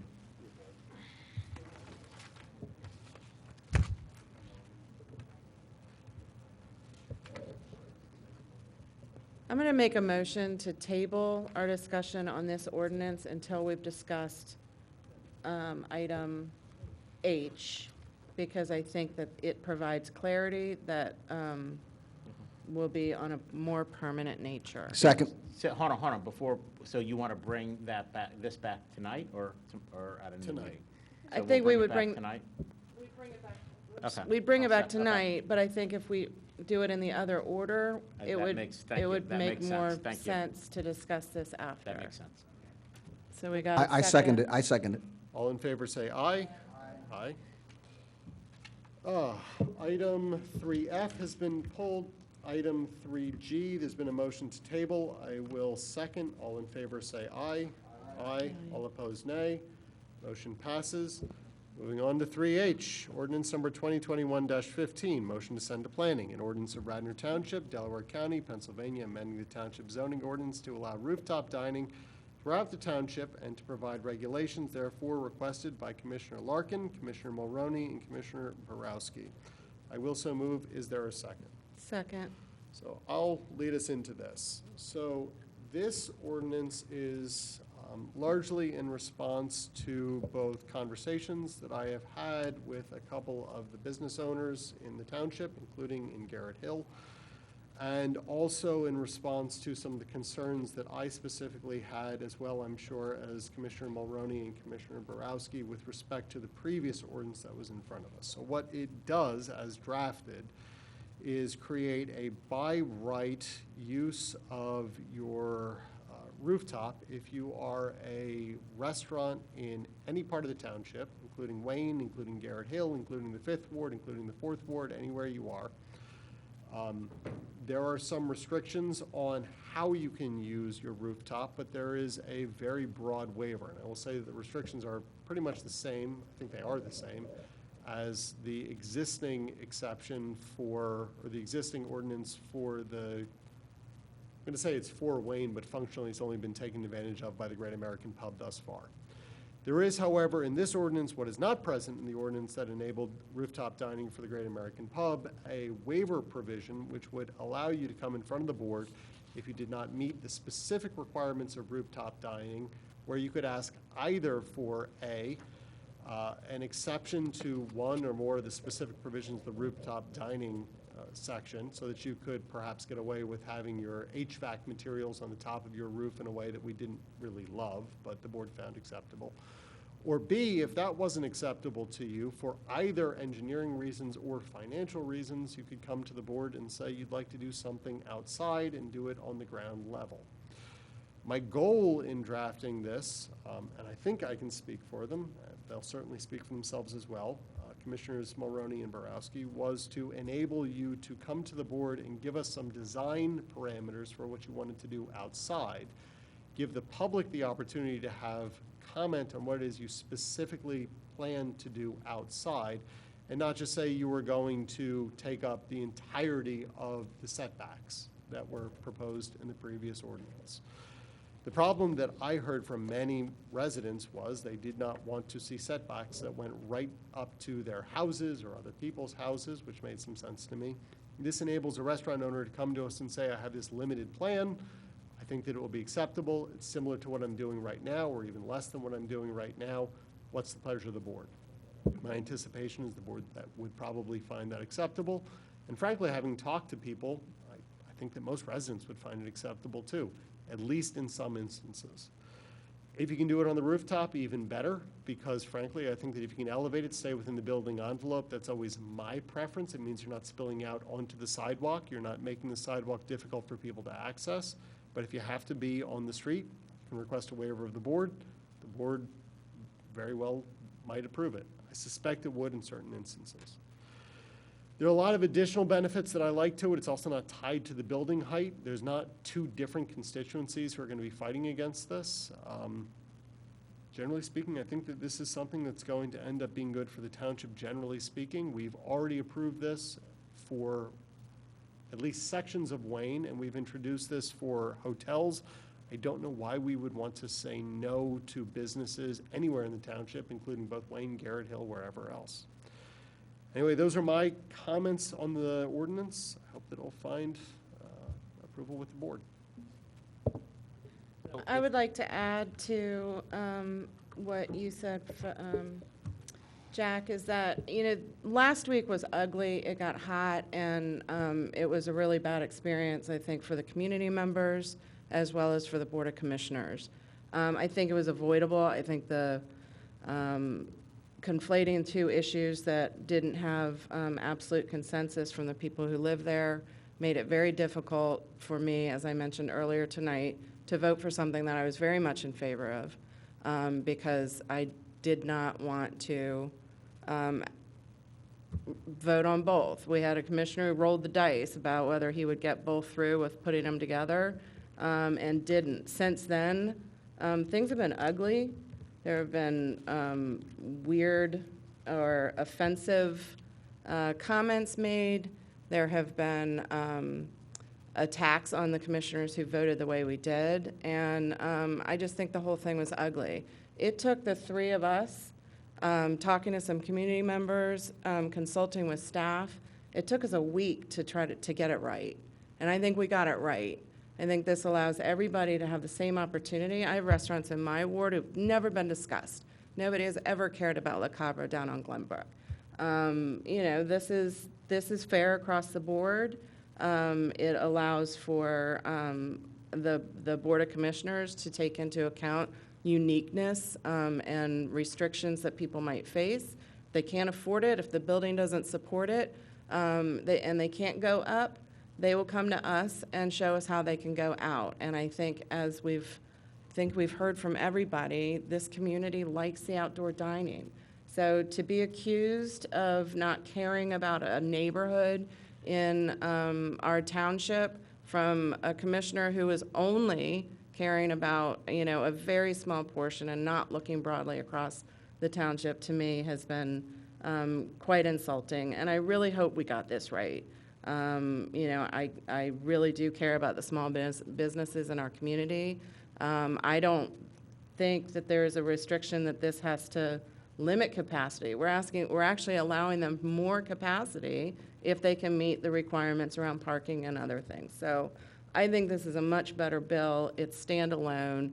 Somebody said to me, it's a surgical operation. We came in and we targeted the one issue that we all wanted to talk about in this area.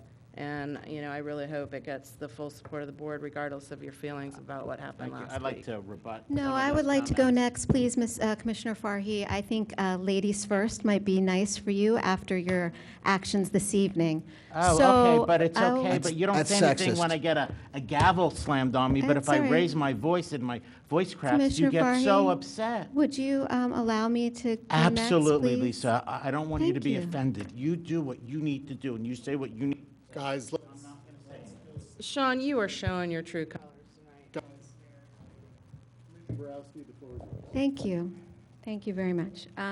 So I appreciate this ordinance. So I sat last night and spoke with, I think, the residents that I referenced the other, last Monday night, who are in my ward, who border the area of Garrett Hill, who were very much in favor of outdoor dining.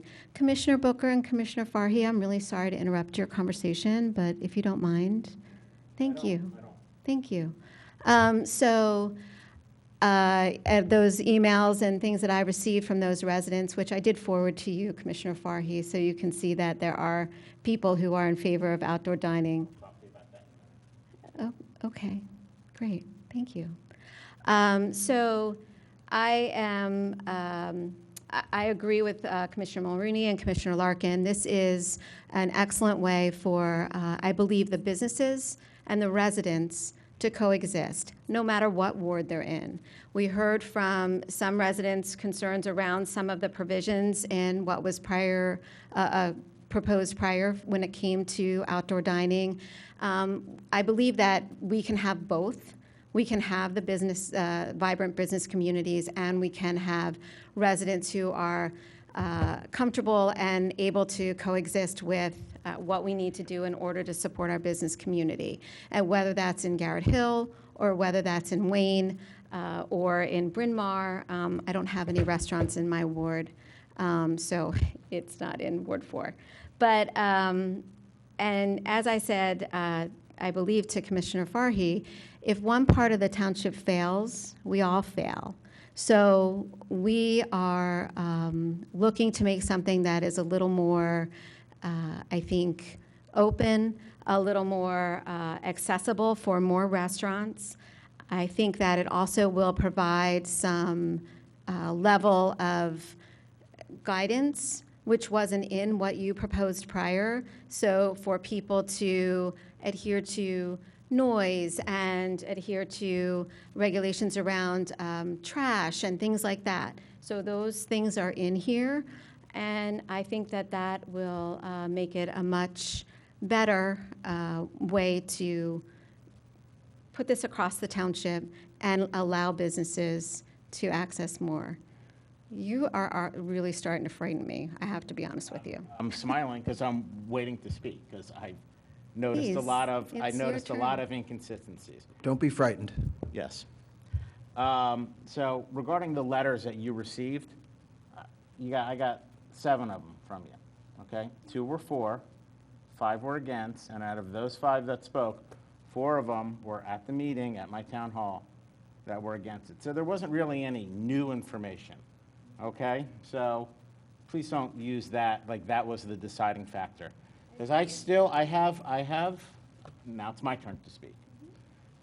Because I have petitions as well, and I still have these emails right here. Here's one from Brendan Murphy, and that you can see. Okay, all right. And these I did not share with you. That's number 1. Number 2,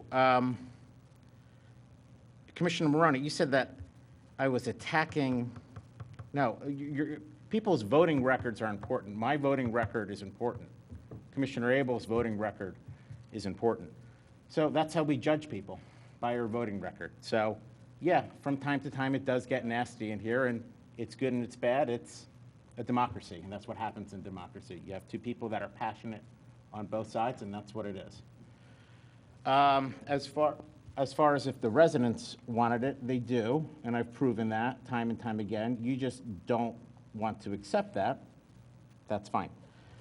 I find it ironic that the three people who are putting this together, and I don't necessarily know that this is a bad piece of legislation, although I do question some of it, the three people that put this together that wanted to go down to planning, which is great, but the Garrett Hill ordinance went to planning and it passed unanimously. Unanimously it passed with our Radnor Planning Committee. And it also passed for Delco. So now you want to put another piece of legislation. To me, that's insulting to the Planning Commission, but whatever. I don't necessarily know that this is good or bad, but if every restaurant has to come to this board and ask for a waiver, it's going to be like stormwater. Eventually, it's going to be like, oh, well, is this enough? Can you do more? What can you do? How about this? So I don't necessarily know that this is the best, plan. I want to see things equitable, not for me, but for the Garrett Hill Business District. And for you, Commissioner Maroney, to say that all I care about is the Garrett Hill Business District, that's insulting. But there's an inequitability going on right now, and people could lose their jobs. It's people's livelihoods. It's people's biggest investments, their homes. So yeah, I get fired up, and I care about them. Those are my constituents. They're not yours, they're mine. You can laugh and smile all you want, and those are the people that I was elected to be responsible for. So I get it. They're not your constituents. You may not care, you may not vote for them. But they're mine, and I care, and I will fight for them. And I've been doing that for the past 4 years. Okay, Well, so- you've Thank been you. fighting for constituents who agree with you, Sean. You don't listen to anybody who disagrees with you. That got you into the mess last Monday, is that you didn't listen to voices that oppose your position. This is why we separated it out, and the hot button issue is no longer in front of us. This is the one where we're trying to find consensus, we're trying to collaborate, and we're trying to look broader than one ward or neighborhood. It's not just Wayne, it's not just Garrett Hill. It can affect restaurants in other areas of the township. And, So- you know, it's a better way of going about it. It And, may be. you know, if you're gonna hold on to the grudge from last week, you're gonna disadvantage the people you No, care about. and that's fine, and I get it. But for you to say that, I mean, it's insulting. Well, the first thing that I said when and we should move on, but the first thing that I said about me, you're saying that I didn't listen to the residents? I did. It was advertised 1 million times. I did listen, okay? I had the town hall, and to your point, and to Commissioner Borowski's point, the 7 people that sent her emails, 5 of them spoke. So they were against it. That's fine. I knew 5, maybe 10 people that were against it. I knew 30, 40, 50, 100 people that were for it. But that was addressed. It was addressed when it was on my Facebook page, next door, emailed. Molly helped, Peggy helped, the township helped, the town halls. I did a robocall. I walked Garrett Avenue 7 times. So please don't say that I was not open to listen to other people. I did. No one said anything. So if they don't want to talk to me, that's fine. But when I had the town hall, it was those people, those same people that were so against it. And I got all those emails too. I don't know. Let's move on. All right, if I may. I think this ordinance H, I think it's going to pass. And I think it also takes care of the issues about planning. So therefore, if we could, after we vote on this, which I know has at least 4 votes, so it will pass. If we could, that would then make unnecessary the overextension of the previous Resolution E. So can we take it in that order? No, not necessarily, Kathy, because there's no guarantee that the business owners of Garrett Hill could get relief. So they could come to this board and not get it, and then. No, we have another well, it predicament. would extend for going back originally to 2022. Sure, but Um, that still doesn't help them long-term. I mean, they're a small Well, this, business and they need to forecast but and H plan. helps them long-term. It H does. does. H permits the planning then, It which is does, what we're concerned assuming- about. Assuming that they get they get a waiver or they get some kind of relief from this board, and that, there's no guarantee. That's all I'm saying. Okay. I will commit to offering a waiver to the owner of the two businesses in Garrett Hill, I if don't- it's a sensible plan I don't that think you comes can- before me. Of course. I don't think you, I don't think you can make that commitment. Yeah, you're No, I gonna said you're if gonna it's make a a commitment, you don't even If know what it's they're a gonna, sensible you don't know what they're plan gonna that comes suggest. before me, I can commit to it. We've already But you had don't, but you're saying what's conversation. sensible. That's like the most arbitrary word that there is. Of course, if it's what's sensible to you, may not be sensible to me That's or right. Commissioner That's Larkin. why there's So- 7 of So us. you're basically just saying, I'm not gonna take a stand, I'll just waffle if it sounds good, and then I'll probably do it. Thought I was making Okay, a really nice commitment I to a think we were- business owner. I think we had comments on item H, the ordinance. That's right. Bring us back home, Rich. So, first of all, just to understand, rooftop dining regulations, that provision is deleted in its entirety. Basically, you've kept much of it, but the changes that you're showing subsequent to Section 1 basically reflect markups versus what was the rooftop dining regulations that is already part of the ordinance. Is that correct? Or I is think this what you're all- seeing in the packet. In the is- packet. Is a red line to an original draft of this. So the red line is Okay. to the proposal, not to the ordinance. So this is marked against changes of the original draft of this, and all what's in there today, rooftop dining is just deleted. So there's does it match, nothing- does it match it close, does it match it, is it similar, or is it totally different? So the rooftop dining provision throughout the township is my version, and in that particular provision of our zoning ordinance, it is made up from whole cloth. It is taken from the WBA dining provisions. Kevin Kachansky has very kindly proposed revisions to my ordinance, and I would be moving for his revisions, not mine. His revisions, and I'm speaking for him here, but I'm going to say they largely delete the provisions of my draft, which are themselves taken from the WBOD draft, which are either superfluous. So for instance, we say in my original draft, which is in the WBOD draft, you can't have any propane-fired heaters. Kevin's point is, well, we've got a fire code. Shouldn't the fire code control what you can and can't have up there? It's not necessary to say no propane-fired heaters, because, you know, if at some point in the future the fire code permits those, permit them up there. If they don't, then you don't need to specifically say it. For that reason, I'm going to be suggesting we follow Kevin's draft and send that to the Planning Commission. Ultimately, they're going to come back to us with final language and proposals, but I think that his revisions make sense. But we're And- not amending an existing ordinance which applies throughout the township to rooftop dining. This is Kevin's changes to my draft, which would create rooftop dining throughout the township. Okay, so the markups here are, what's in the packet reflects Kevin's changes right now? Correct. Versus your original draft? Correct. Okay. So, number one, rooftop dining, what was deleted was, on Section B, rooftop dining area must be operated by the operator of the restaurant, which serves as the principal use in the building. And that's been deleted. Why wouldn't we want to keep that? Do we want separate operators for outdoor or rooftop dining? So Kevin brought up to me, and again, I'm speaking for him here, but I think it makes some sense. There are a couple of buildings where you have multiple restaurant operators. You have banquet facility operators. You have, we just don't want to be in the business of deciding who it is who gets to operate the rooftop dining facility in that particular building. So I question the policy of that, and wonder where that would be the case. Even if we do have a banquet operator, the principal restaurant operator of the building, I want to have responsible for the rooftop. In other words, this seems to be an invitation for anyone to have a separate operator on the roof, and that seems to have less ability to regulate and control the activities on the roof or outside. Well, ultimately, the two buildings that come to mind are the Suburban Building and the Farmers Market. Both have licensed food establishments that could take advantage of this, but it would be extremely difficult to determine who would take priority to be up on the roof. That deletion would basically allow any of those operators to operate up on a roof if they were to take advantage of this ordinance. Similarly, we don't dictate for the farmer's market or for the suburban building as examples who can activate outdoor dining outside on the sidewalk.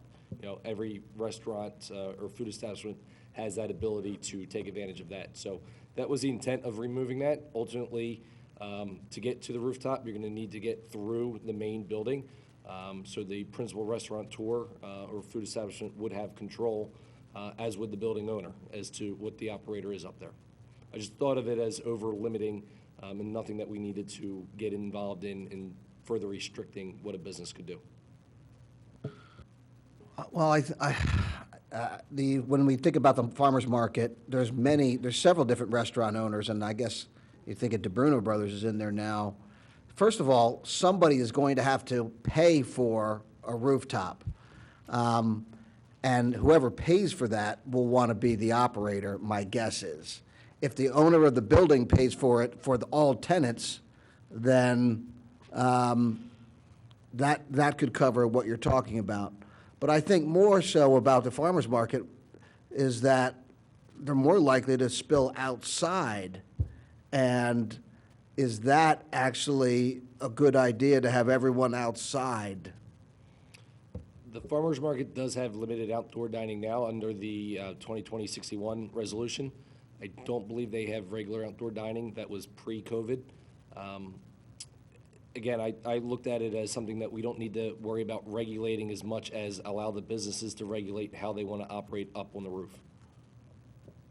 And no, I don't know that there's a whole lot of space outside the farmer's market specifically. I don't believe there's any pull-up parking, and most of it's drive aisles, so it could be pretty complicated to expand at that location. Similarly, the suburban building doesn't have a whole lot of ground outside of it. It's more likely they would go up than out. My second question on this is, how does this conflict with the prior outdoor dining? So what I'm concerned about is that we have 2 tiers of outdoor dining regulations, and there's many restaurants that, in Wayne especially, that had outdoor dining, that had the provisions of outdoor dining, and they've been in compliance with that. And I wonder how much this conflicts with or reduces or increases the requirements for outdoor dining. Is it duplicative? Does it make it harder? Or does it make it easier? And in what areas? I would be able to answer that without seeing a specific proposal from a specific restaurant, looking at exactly what they want to do. If this ordinance was more restrictive to an existing outdoor dining facility, they would be grandfathered in under the old provisions. If they wanted to change that, they would need to come into compliance with these provisions, and they would make that decision whether or not it was worth coming into compliance for any of the changes that this ordinance would allow. Well, but what about all the restaurants that we have that are have outdoor dining right now, and who had it before any emergency provisions? Right, there's a lot of restaurants that had outdoor provisions all over. They may have been operating under a more stringent set of regulations than there is now, and they may be disadvantaged relative to their competitors because now outdoor dining is basically a free-for-all that everyone can get in on. We have multiple restaurants that took advantage, that had outdoor dining pre-COVID, took advantage of the resolution to expand additional outdoor dining that will then be dialed back once that resolution is rescinded. And remember that outdoor dining, in the sense that you're down on the street level, you would still have to come to the board for a waiver. Commissioner Larkin, you said you spoke to business owners from Garrett Hill. I just spoke to one of them about rooftop dining. You said that they were for it, or what was the conversation? I'm not going to go through all the details of every conversation that I have had. I will tell you that I have spoken with one particular person from Garrett Hill who came before the board the last time we had the conversation. Okay, because I just got a text from someone that said He did ask if we would reconsider. I cannot afford it, and it was relayed.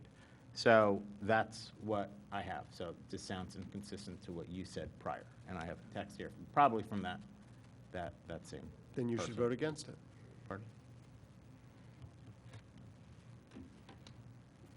It's just inconsistent, what was relayed and then this. Then you should Thank vote against it. Well, I'm just letting people know that what was said and what this text is are two different things. But yeah, okay, I'll vote against it. Okay? What's this section 9 about the location of restrooms and, in the case of a building located on a corner, the rooftop shall be located furthest from the adjacent street. Can you explain why you struck this provision, Kevin? It was old paragraph 9. Sure. If you're going to establish rooftop dining on a facility, in most cases, we don't have a whole lot of new restaurants under construction. You're dealing with an existing facility with existing improvements up on the roof. We have a design review board that is very good at what they do in looking at the aesthetics of new construction, building additions and alterations, outdoor dining, rooftop dining. In this case, it would apply to this provision as well. That by dictating in this code where rooftop dining can go, you're really limiting the ability for a restaurant to establish something that would be worthwhile when they may be able to provide it contrary to the provisions in 9, which I propose to strike. And the design review board can do what they do good, or do well rather, and adequately screen it, adequately design aesthetic improvements to the building to address that same issue that the old rooftop dining was looking to control. So basically, it's the flexibility. So Jack had in there to locate it, if I get this right, and Jack, correct me if I'm wrong, basically, the concept was outdoor dining should be as far away from the public as possible, and we've struck that basically on the premise that we could regulate that by having them come to us and directly approve where it is. That's a provision that was in the Wayne version of the outdoor rooftop dining. It's something that I think is just ultimately too restrictive, and looking how that process worked through Design Review Board for the Great American Pub, and there was a lot of back and forth and involvement in how that was designed aesthetically. That was not ordinance-driven, but through the Design Review Board, that you're allowing a little bit more flexibility in the Design Review Board to do what they're charged with. I kind of, once again, prefer having that in there, is my sense of it. I'm concerned here that we are going to lose control of rooftop and outdoor dining by doing this. I'm really concerned that we're not going to have a handle on and be able to regulate what people do. I guess outdoor dining seems to be a relatively new phenomenon over the last 10 years especially. Wasn't the whole idea about people were against outdoor dining in general because I guess it's harder to keep, is it harder to maintain a sanitary, and it makes a litter and mess on the street outside? What are the negatives to outdoor dining that we had to write ordinances to allow it in the first place? Because why wasn't it always in there? Why do we have to add it now if it was always a good idea? What were the original concerns about it? I can't speak to why we originally started to regulate it, but it came in, it existed pre-Wayne Business Overlay District. The township, when we created the Wayne Business Overlay District in 2007, regulated outdoor dining specifically and only allowed it in WBOD, although it existed in other restaurants as an existing nonconformity after the WBOD provisions were put in place. Where was that approximately, WBOD? 2007. Then in 2012, shortly after I arrived, the commissioners at that time saw the benefits of outdoor dining and expanded it township-wide. That was 2012, 2013 timeframe. That included Garrett Hill. And then within, I think, a matter of a couple months, there was some concerns about allowing outdoor dining in Garrett Hill. And then another amendment was put forward, I want to say mid to late 2013, that struck outdoor dining from Garrett Hill.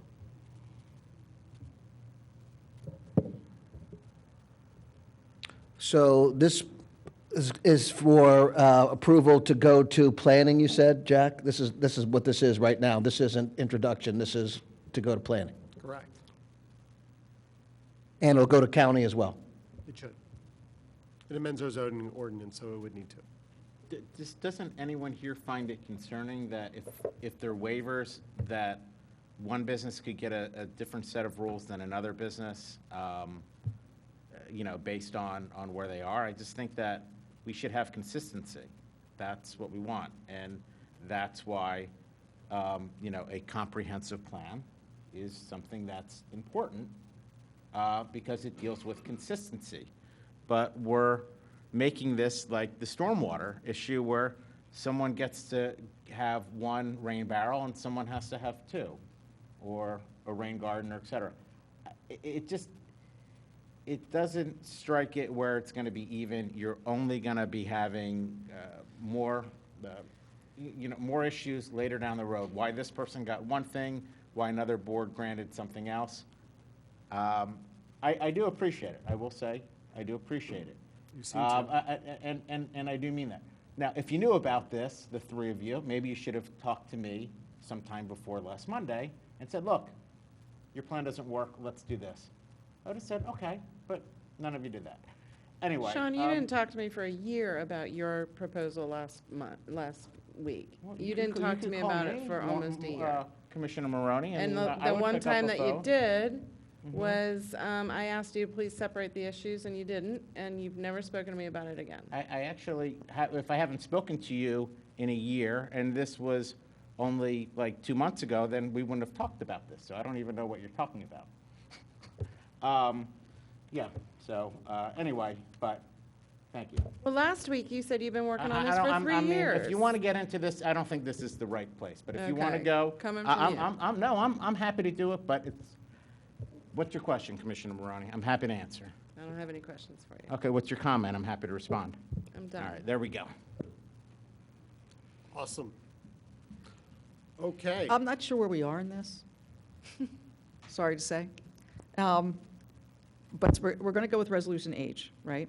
We're on Resolution H. We're going to vote for that. Can we then go back to E? And how about for E? Then go back to E. How about for E, we amend it to 2 years? Because I will say, in speaking to some of the... Let's not teleport to the future yet. Not yet? Okay, Not so when yet. we get Yeah, there, well, let's we're wait going to till go back to E after H. Yeah, Okay, let's complete one of okay. these resolutions.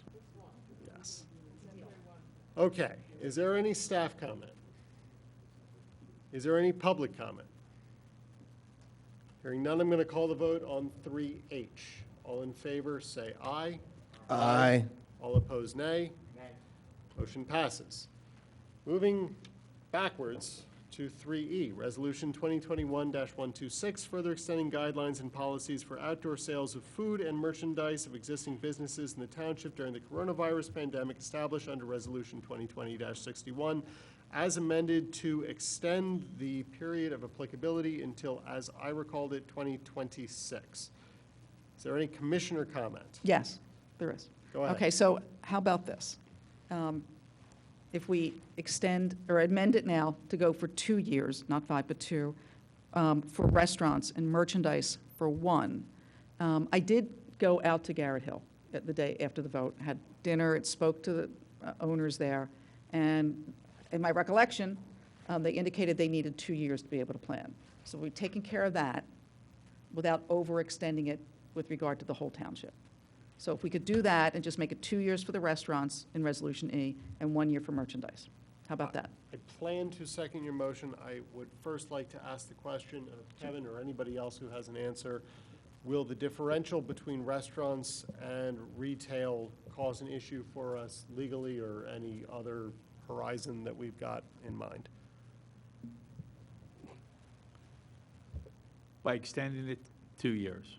2 years for restaurants, 1 year for all other retail. Yeah, and I guess what I don't understand is what does retail mean, Kevin? Well, it was non-residential uses. The two that I can think of that took advantage of this that are non-restaurants, we had some shops over at the Eagle Square Village. on Lancaster Avenue that had some kind of sidewalk sales that wouldn't otherwise be permitted. And there's a fitness center near the intersection of Conestoga and Lancaster that basically brought outdoor fitness in their entire parking lot. Oh, okay. Yeah, I mean, I'm fine if you're going to want to make that distinction. I don't think that's an issue. Okay. I mean, yeah, it was really always directed more towards the outdoor dining than it was to be selling your stuff out on the street. So if you want to make 2 years, as Commissioner Agnew said, 2 years for the restaurant, 1 year for the retail extension. Can we add no increase in occupancy? I'm happy to add no increase in occupancy as well. Bill, do you have a comment you're looking? Just a little bit of context to add to it is just, remembering back to when the original resolution was passed, it was recognizing that pretty much anyone that offered indoor sales of any kind were shut down for an extended period of time. We were just trying to be, equitable to both sides of that. So that's why the retail was identified specifically and separately to make sure that the commissioners were recognizing that they were impacted as well. I'm not sure, given the things that have changed so far in 2021, what their recovery rate is versus the restaurants, but it might be safe to assume that they're still both trying to recover, which was the core reasoning for the resolution to begin with. So are you suggesting 2 years across the board then, Bill, perhaps? Yes, I'm just asking to consider both groups in an equal, continuing to recognize both groups equally impacted by the shutdowns and the residual easing back into, folks, comfort in going to these places, going inside and shopping and buying. So we vote on this, or can I make a comment? Or we vote on this first and then I can make a comment about it? So there hasn't been a second yet. Okay, Are so. you making a motion? Somebody want a second? Sure, you made the motion, but For my. 2 and 1. My question of For concern two. is, and I think 2 years is fine, again, I represent the people of Garrett Hill, okay? Those are the people that elected me. I'm sorry, Commissioner Maroney, I didn't hear you. Can you speak up? You actually represent all of Ward 7? Yes. Not just Garrett Hill. Yeah, It I know, but extends the beyond restaurants Garrett are Hill. in Garrett Hills. Well, there's one in Villanova. Yeah, well, they don't have the problem, and I would recommend outdoor dining for them. But the 2 years doesn't allow for like grading or for a deck or for anything like that. So what you're saying, Commissioner Larkin, is now that they have to come back to the board to get that permission if they want to have a deck or a fence off an area or something and say, this is what our plan is.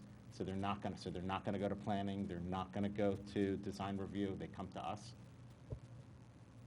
So, Sorry, I was talking to Commissioner Larkin. But this is just outdoor dining, it's not rooftop, so No, it is outdoor dining, but if a restaurant, say in Garrett Hill, doesn't do rooftop, and they're not allowed to do outdoor, but they get a waiver to do outdoor for the next 2 years, but they want to either grade an area off or fence an area off or put a new door to, make things flow a little bit better, that's the question or the concern that I have, that they can't do that because we don't know what's going to happen in 2 years. So what I'm saying is that they would have to come to this board and ask for some kind of waiver or relief.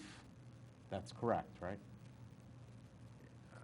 I mean, you're the one, this is I your don't bill, know. or this is a. You're teleporting to the future a little bit. You want to know whether a business that will, assuming ordinance, whatever it is, 2021-15 eventually comes back to us from planning, and then this board approves it, whether they, having been granted a by right use of their roof, would prefer to have a waiver for outdoor dining, would come they back can't to this afford it. board.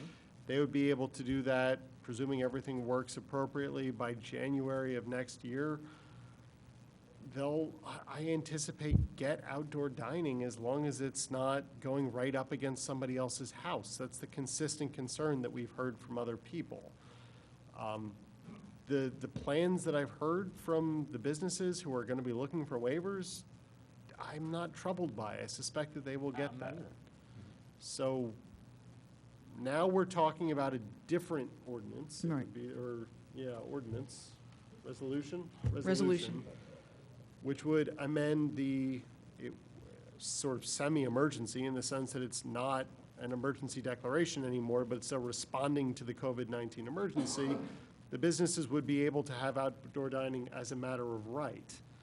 There's no particular restrictions on parking. The motion that I heard was 2 years for dining, 1 year for retail. I'm going to second that because I think it's fine. All in favor, say aye. But I think we wanted to go with the recommendation. Kathy, do you want to change to 2 years for both? So, Bill, Township Manager White, so it's your recommendation that really it's a better thing to go with the 2 years all across the board? Yeah, I think it's equitable to all the different types of businesses. So that, my recommendation's based on that. And but only two have taken advantage of it, Yeah, I mean, admittedly, the restaurants have definitely taken far Right. greater advantage of the relaxed enforcement. And Tribe, my annoyingly in-shape neighbors going there. We should extend that for another year. Okay, 2 and 2. Okay, I'm hearing a motion withdrawn. My second is therefore withdrawn. I'm hearing a new motion for 2 and 2. I will second it. All in favor, say aye. Aye. Aye. All opposed, nay. Motion passes. Okay.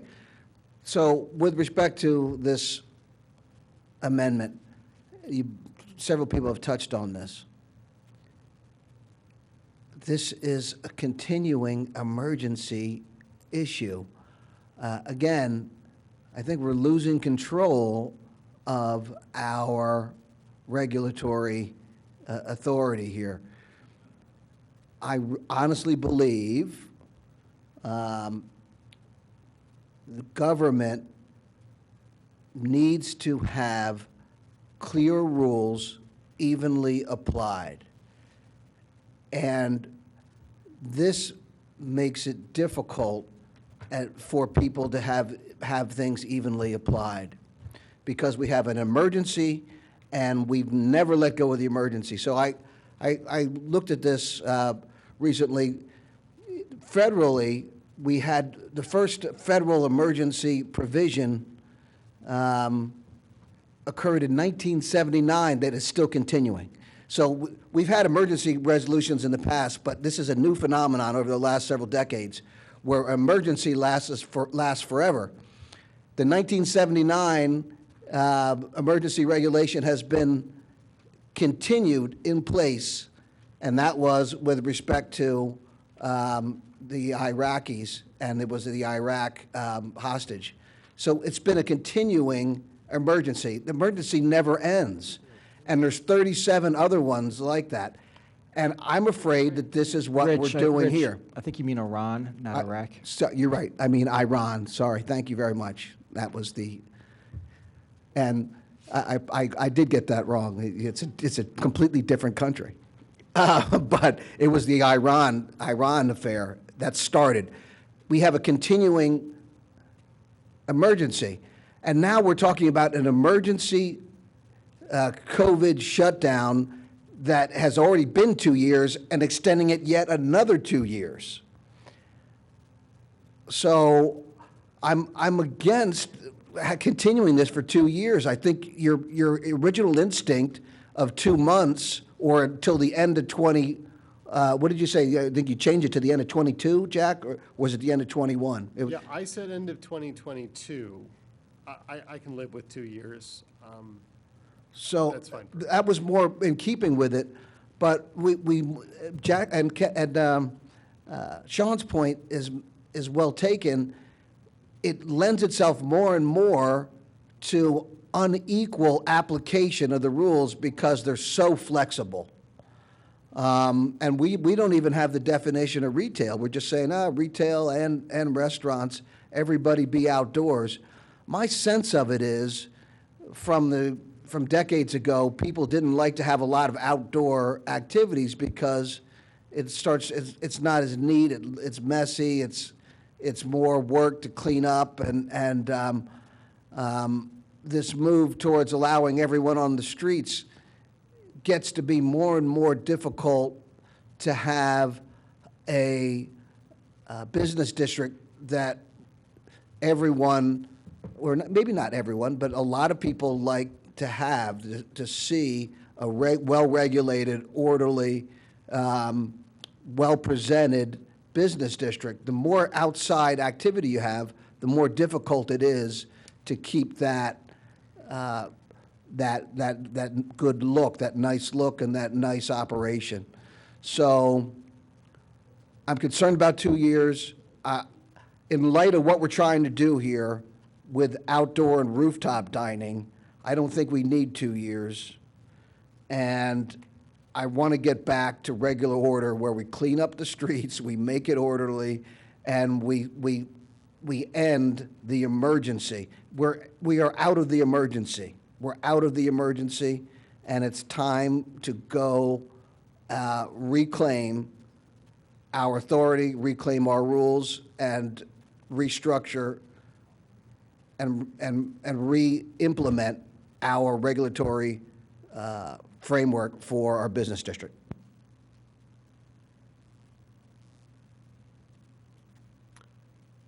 Is there any staff comment? Any public comment? All in favor of the motion as amended to 2 years for both restaurants and dining, say aye.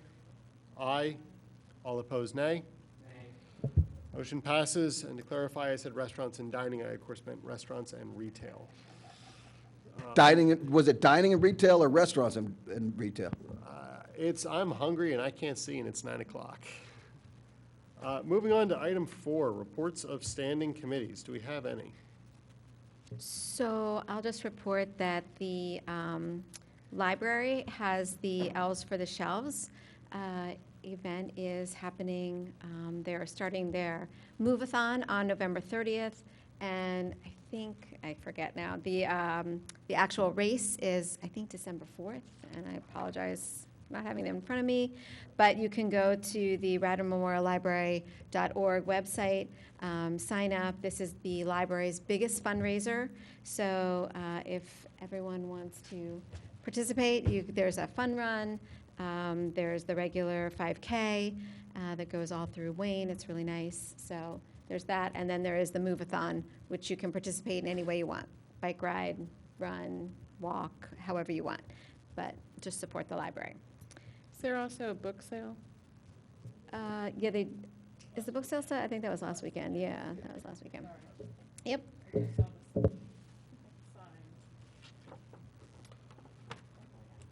Any additional standing committees?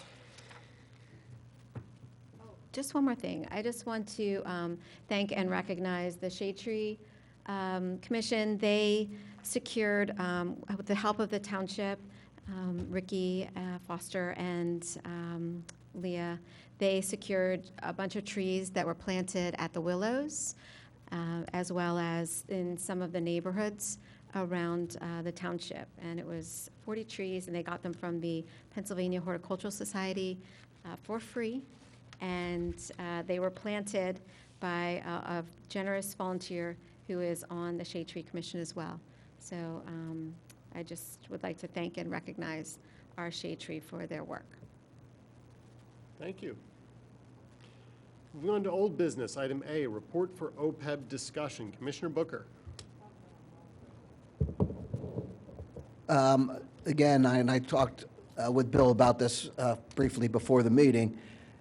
I had heard from the Carfax Group that they had requested additional background data from the actuarial company with relating to the variables that went into the calculation of the other post-employment benefit accrued actuarial liability, and exactly how that liability is calculated, what are the assumptions, and so they had requested to have additional information that provided details on those factors that were used in calculating the various attributes of the OPEB calculation, as well as its the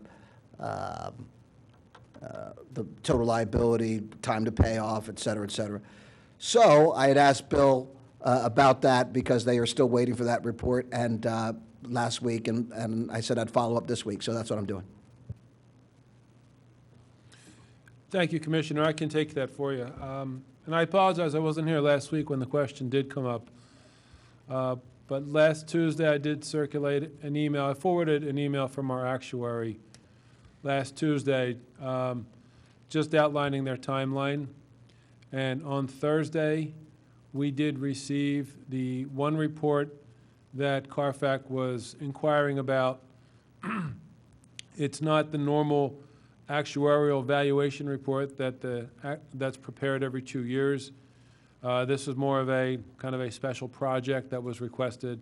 So that report was delivered last Thursday and circulated to Carfax. And the biannual valuation report is on its way, and we'll have that on or before November 12th. So they did confirm the delivery of that report on or before the 12th. But the report that they got last week was the one that was, actually they were more eager to have as part of their analysis.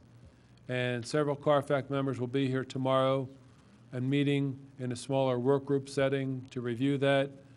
And we're scheduling a work group meeting next week to continue that analysis. So things are moving. There was the firm experienced some delays in the valuation report.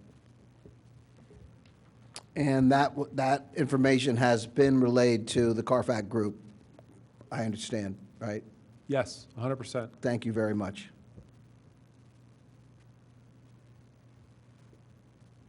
Okay, moving on to new business. PICO contractor incident. Commissioner Farhi. Thank you very much. I'll just read this and we'll go from there. Recently, there have been a bunch of solicitors and third-party energy contractors that have been going door to door. I first want to discuss that no notification needs to be given to these residents. Third-party contractors are aggressively trying to gain access to residents' homes, especially when they have meters in their basements. Now, to do some kind of ongoing maintenance. Now, while they may be allowed to bang loudly on a door, and this did happen on Alwyn Lane, and demand entrance, I worry that this puts our residents at risk. This makes our residents, it puts their guard down for scams or worse. So, you see somebody in a shirt that they look professional, they have a little badge on them, but it may be fined 3-4 times, but you put your guard down once to someone that's unsuspecting, and there could be a terrible situation. Now, the township recently announced that they would let residents know what street and the names of the third-party contractors that would be knocking on their doors. But even this is a concern. Anyone with a printer and a laminate machine could come up with fake credentials. So I could follow this and say I'm person X, Y, and Z and try to get in there and use that as use the township website to confirm.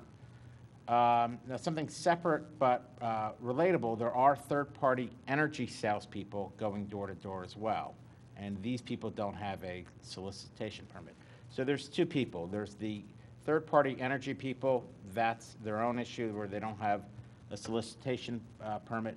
But then there's the third-party contractors who PICO contracts out that may have, dubious credentials at best. I know who PICO is. I don't know who the third parties are. I'm sure they contract 30 different people. So someone knocks on your door and telling you something, it doesn't necessarily mean that you're going to believe it, or worse, you shouldn't let them into your door. So what I'm asking that the township do is they talk to PICO. 3 things. Number 1, that any initial contact, if they need to get inside your house or your basement, contact be sent with their monthly bill, either by snail mail or email. They shouldn't be knocking on your door. They can, they have the right, but customers should call to make an appointment. In the past, there's a meter issue for Aqua, and they actually turned one of the residents' water off because she didn't call. I don't want that to be the case, but I would rather that be the case where someone doesn't have electricity as opposed to, you know, the worst case scenario is that you have a bad actor and there's a home invasion. If customers don't make an appointment, a letter should be placed on their door having them call PECO directly. PECO can call them if they don't have their phone number.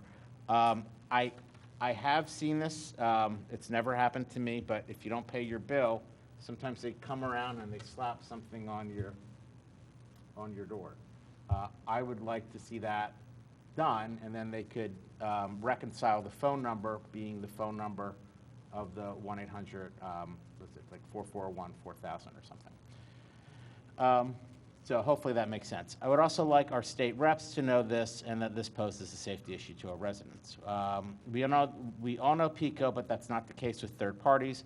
How do we know that these people are vetted? What are PECO's guidelines for hiring third-party contractors? And what is the third, you know, and I just have questions about who these third-party contracts are. As far as the third-party energy sales door-to-door, I would ask this board to direct staff to have a campaign of a few letters or social media posts saying that if they are getting harassed or people come to the door trying to sell them third-party electric, that they call 911 immediately to verify that. And I think that our CIO, I know she left, our police could issue statements, have a safety campaign about this, but the big thing is call 911 immediately if there are people soliciting, because I just don't want to see you know, any kind of bad situation. So those are really my points. I'm asking for three things: that the township, that we direct staff to talk to PECO to ask for these three things. Initial contact be sent with a monthly bill, either by snail mail or email. Having that number where customers would call to make an appointment. And if they don't do that, then PECO can come out and put something on their door.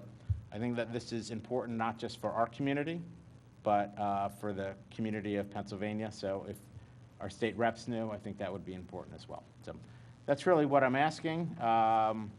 You know, there's nothing concrete. If I would like to have staff directed for this, but that's what I got. Thanks.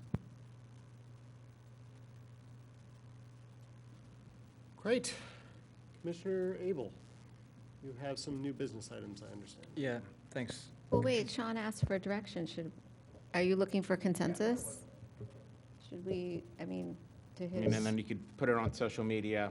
The CIO and the chief of police could come out with a campaign just saying, don't open the door. It's pretty simple. We've recently been receiving some emails with names in them of who has permits to go out. Is that true? That's been a change.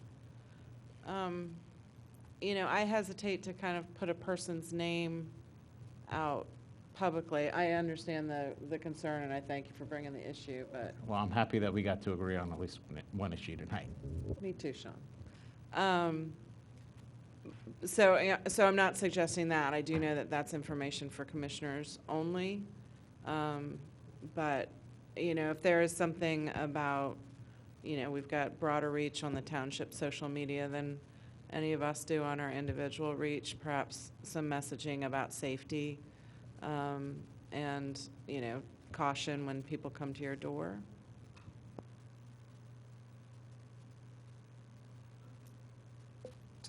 I'm happy to chime in now if there's more. I was about to say, Commissioner is comment? that something that you think that the staff could take on, is to address the issues that Commissioner Farhi raised? Well, absolutely. I mean, the short answer is absolutely. You know, when the incident first occurred, and it was incredibly unfortunate that the contractor behaved in the manner that they did. It was, you know, it was confirmed not only by the complaint by the resident, but the follow-up with our police department and with PECO. So I'm sorry that person behaved in the way they did. It's kind of cast a negative shadow over the whole program that PECO's got going on. They did respond quickly to our request for additional information. we pushed back with some of the same concerns that Commissioner Farhi had mentioned tonight about the ambiguity of the program, the need for them to have either PICO employees or worse, third-party contractors to be entering resident homes, and especially in this day and age where most of the meters are read electronically. PICO confirmed that there are still a handful of homes that have older systems that do have meters in the basements, and those will require someone to go in and read those meters. That is a law. You have to let them in to read your meter. And I'm not trying to underscore the concern or the severity of the incident that occurred. At the same time, we're also aware that there were false actors going around as public utility reps trying to gain personal information from people. So there are definitely scammers out there. Sadly, the scammers were much more polite than the actual PICO contractor. In terms of getting public information out, awareness, having folks feel comfortable calling 911, even if at the slightest inkling of question or unease about what's happening at their doorstep, we're always happy to promote that, and we'll definitely talk to Molly and have her partner up with the police department on pushing those messages out there. It's always helpful when our messages are echoed then by commissioners to your groups. Between the two different reaches, I think we touch a lot of inboxes and social media accounts, so we're always happy to do that. We will ask again for additional notification by PICO. I mean, this is a system that they've had forever. I think we're going to be hard-pressed getting them to stop using third-party contractors or change their bill of business.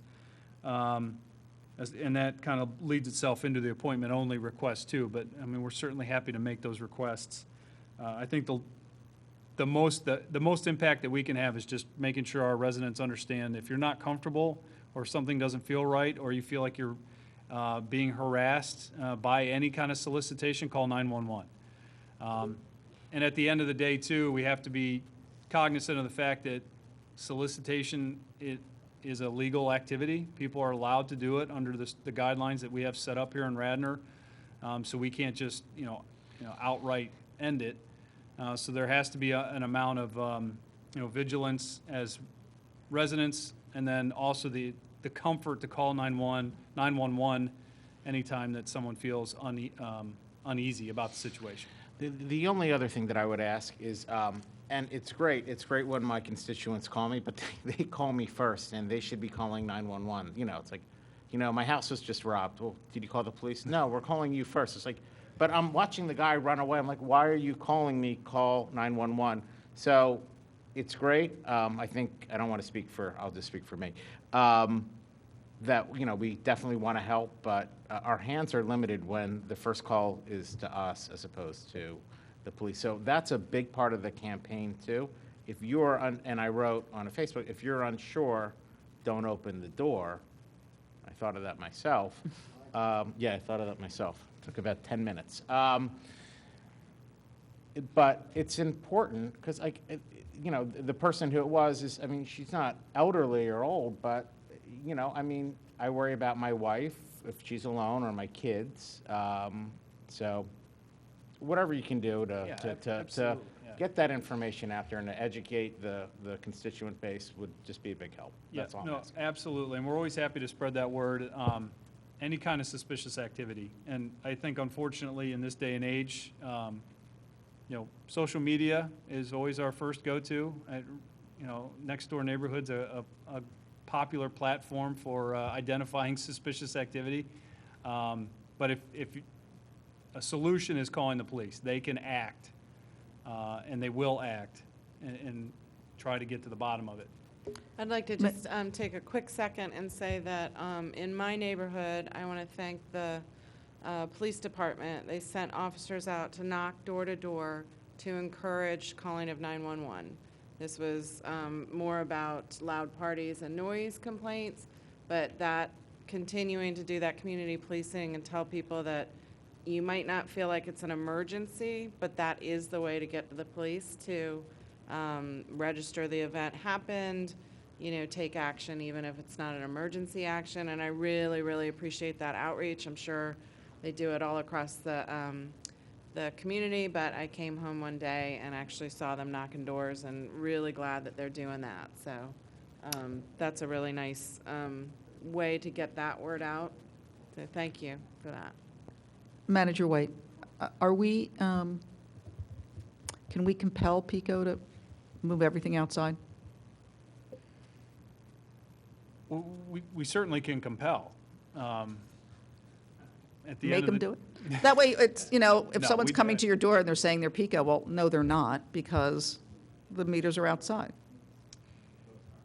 Yeah. Well, no, that's my point. Make them switch them from the inside to the outside. Can we do that?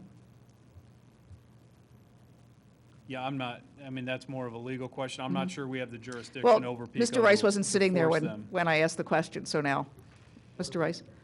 So the issue What are we is moving inside to outside? the Electric meters. PICO meters. So the problem is that people have been showing up, and there's a concern of the safety of the residents when people show up and say that they're there to read the meters. They will probably And- charge the homeowner for that.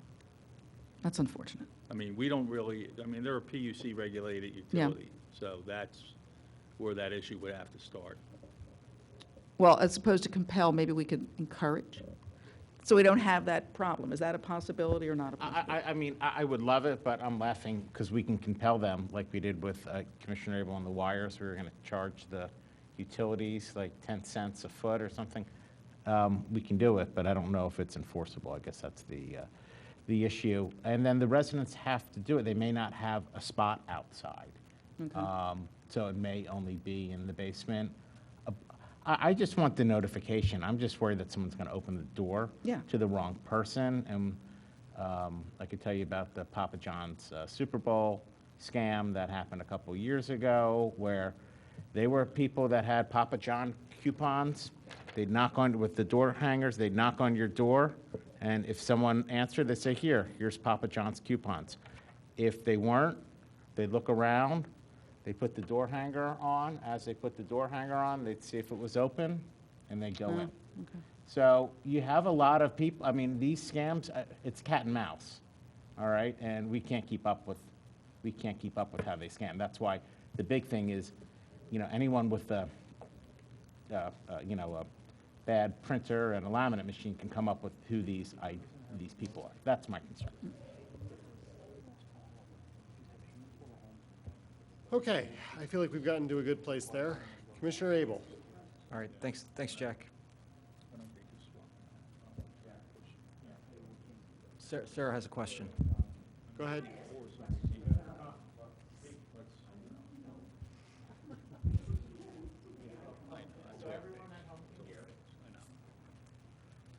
You just always yell Mike so often to everybody else, that we're looking for any opportunity. Sarah, Mike. Sarah Pilling, 20. The question I have is, when there are groups who are going to solicit in the township, do they need to have a permit or not? Yes. We have a solicitation ordinance, which is being revised as we speak. But yes, they have to have a permit. So it's all right, which was my last incident. A young man came to the door, but he can't come to my door. He can only come to my porch because I built a gate. And he got very disagreeable with me when I asked him if he had a permit. Thank you. And he said, no. And I said, fine, leave. You must have a permit. I wanted to be sure And identification. that I continue to be on solid ground with Yeah. this. PICO, however, Is it and I PICO? may be wrong here, but I don't think PICO needs a permit to come. No, no, No, this no, wasn't they don't. PICO. I No. forget what they were trying to No, say. for sales, they need it, for solicitation, but sales, not or for was it like reading meters. WHYY, because I had WHYY come to my door and they banged Well, that's really loud. nonprofit. That I may know, be but even different. these nonprofits, who knows really how much is really going into They their need pocket permits versus too. nonprofits. They need permits. Nonprofits need John permits too? said they need So who permits. doesn't? So if you go door to door for an election, I know that you don't need it. Political candidates don't need it, correct? Correct. Door to And who door, else? Right, for that. So who is totally, I think the police department, like if it's Boy Scouts, that type of thing, I don't think they're required for permits, but there's a clean water group, there's WHYY, there's other nonprofits, that they need to get a permit and have identification. okay, well, that's Not- important, if you could add that to that. I just want to go on record that Click and Clack, the Tappet brothers, and Norm Abrams are always welcome at my house. Thank you. Third time's the charm. All right, thanks, Jack. Just to respond to Commissioner Fahey's comments, we have made progress on nuisance wires come down West Wayne, South Devon, or Conestoga, and they're being cleaned up as we speak. And a lot of thanks goes to Kevin and Bill Bruno on that job. Two issues. One was jogged by item D tonight. Bill, we had neighbors on Wicklow Court had come before the staff traffic requesting a parking spot be removed on West Wayne, right outside the development. That was approved, and my understanding was it's ready to come before the board. So can we make sure that's on the next agenda?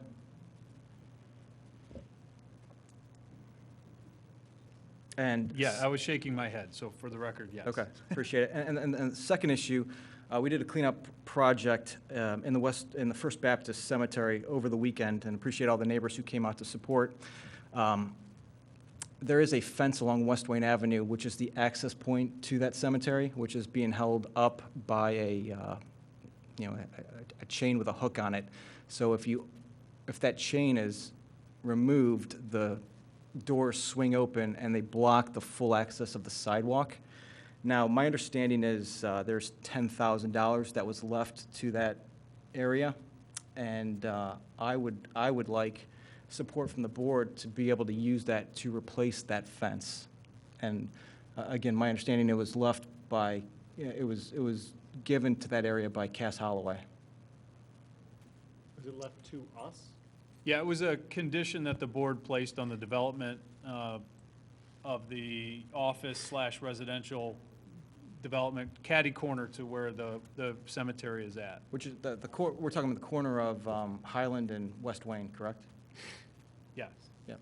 So And that was money earmarked to take care of the cemetery? I believe it was. That was definitely the discussion. I haven't gone into to look at the writing, but I do recall the discussion.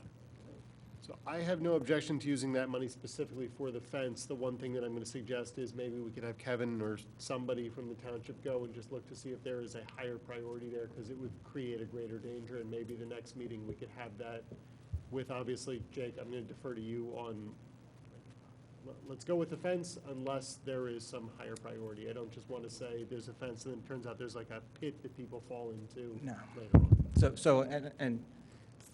just for transparency, I've been on site with Ricky, with Bill, and we all agreed that the fence needed to be replaced. And the vision is, we'd like something, we're in the process, we're going to clean that up. I'm very excited about the future of that area. The neighbors want something more welcoming. We don't want that fenced off. We would like something with an open access, an archway that's consistent with the neighborhood. I'm hearing you've been bought by Big Fence. I think, I will not be opposed to it, but I think I would like to get my head around what that money is set aside for. It just seems like, bring the details when we have the conversation. But obviously, we want to make sure that that's safe and nice. And Jack, those are my two items. Appreciate it. Awesome. The one additional thing that I'd like to say is I don't know if specifically Chief Flanagan and our township engineer, Steve Norsini, are not here tonight because of what sounds like Armageddon going on outside, but I'm pretty confident that they're both going to be spending a good portion of the night dealing with that. So I am grateful to both of them. Thank you very much, and thank you to all the rest of the township staff and Public Works who's going to be working on that. And to get home safely. That too. Public participation. Seeing none, I will move to adjourn. Is there a Second. second? All in favor say aye. Aye. Aye. All opposed, nay. Motion passes unanimously.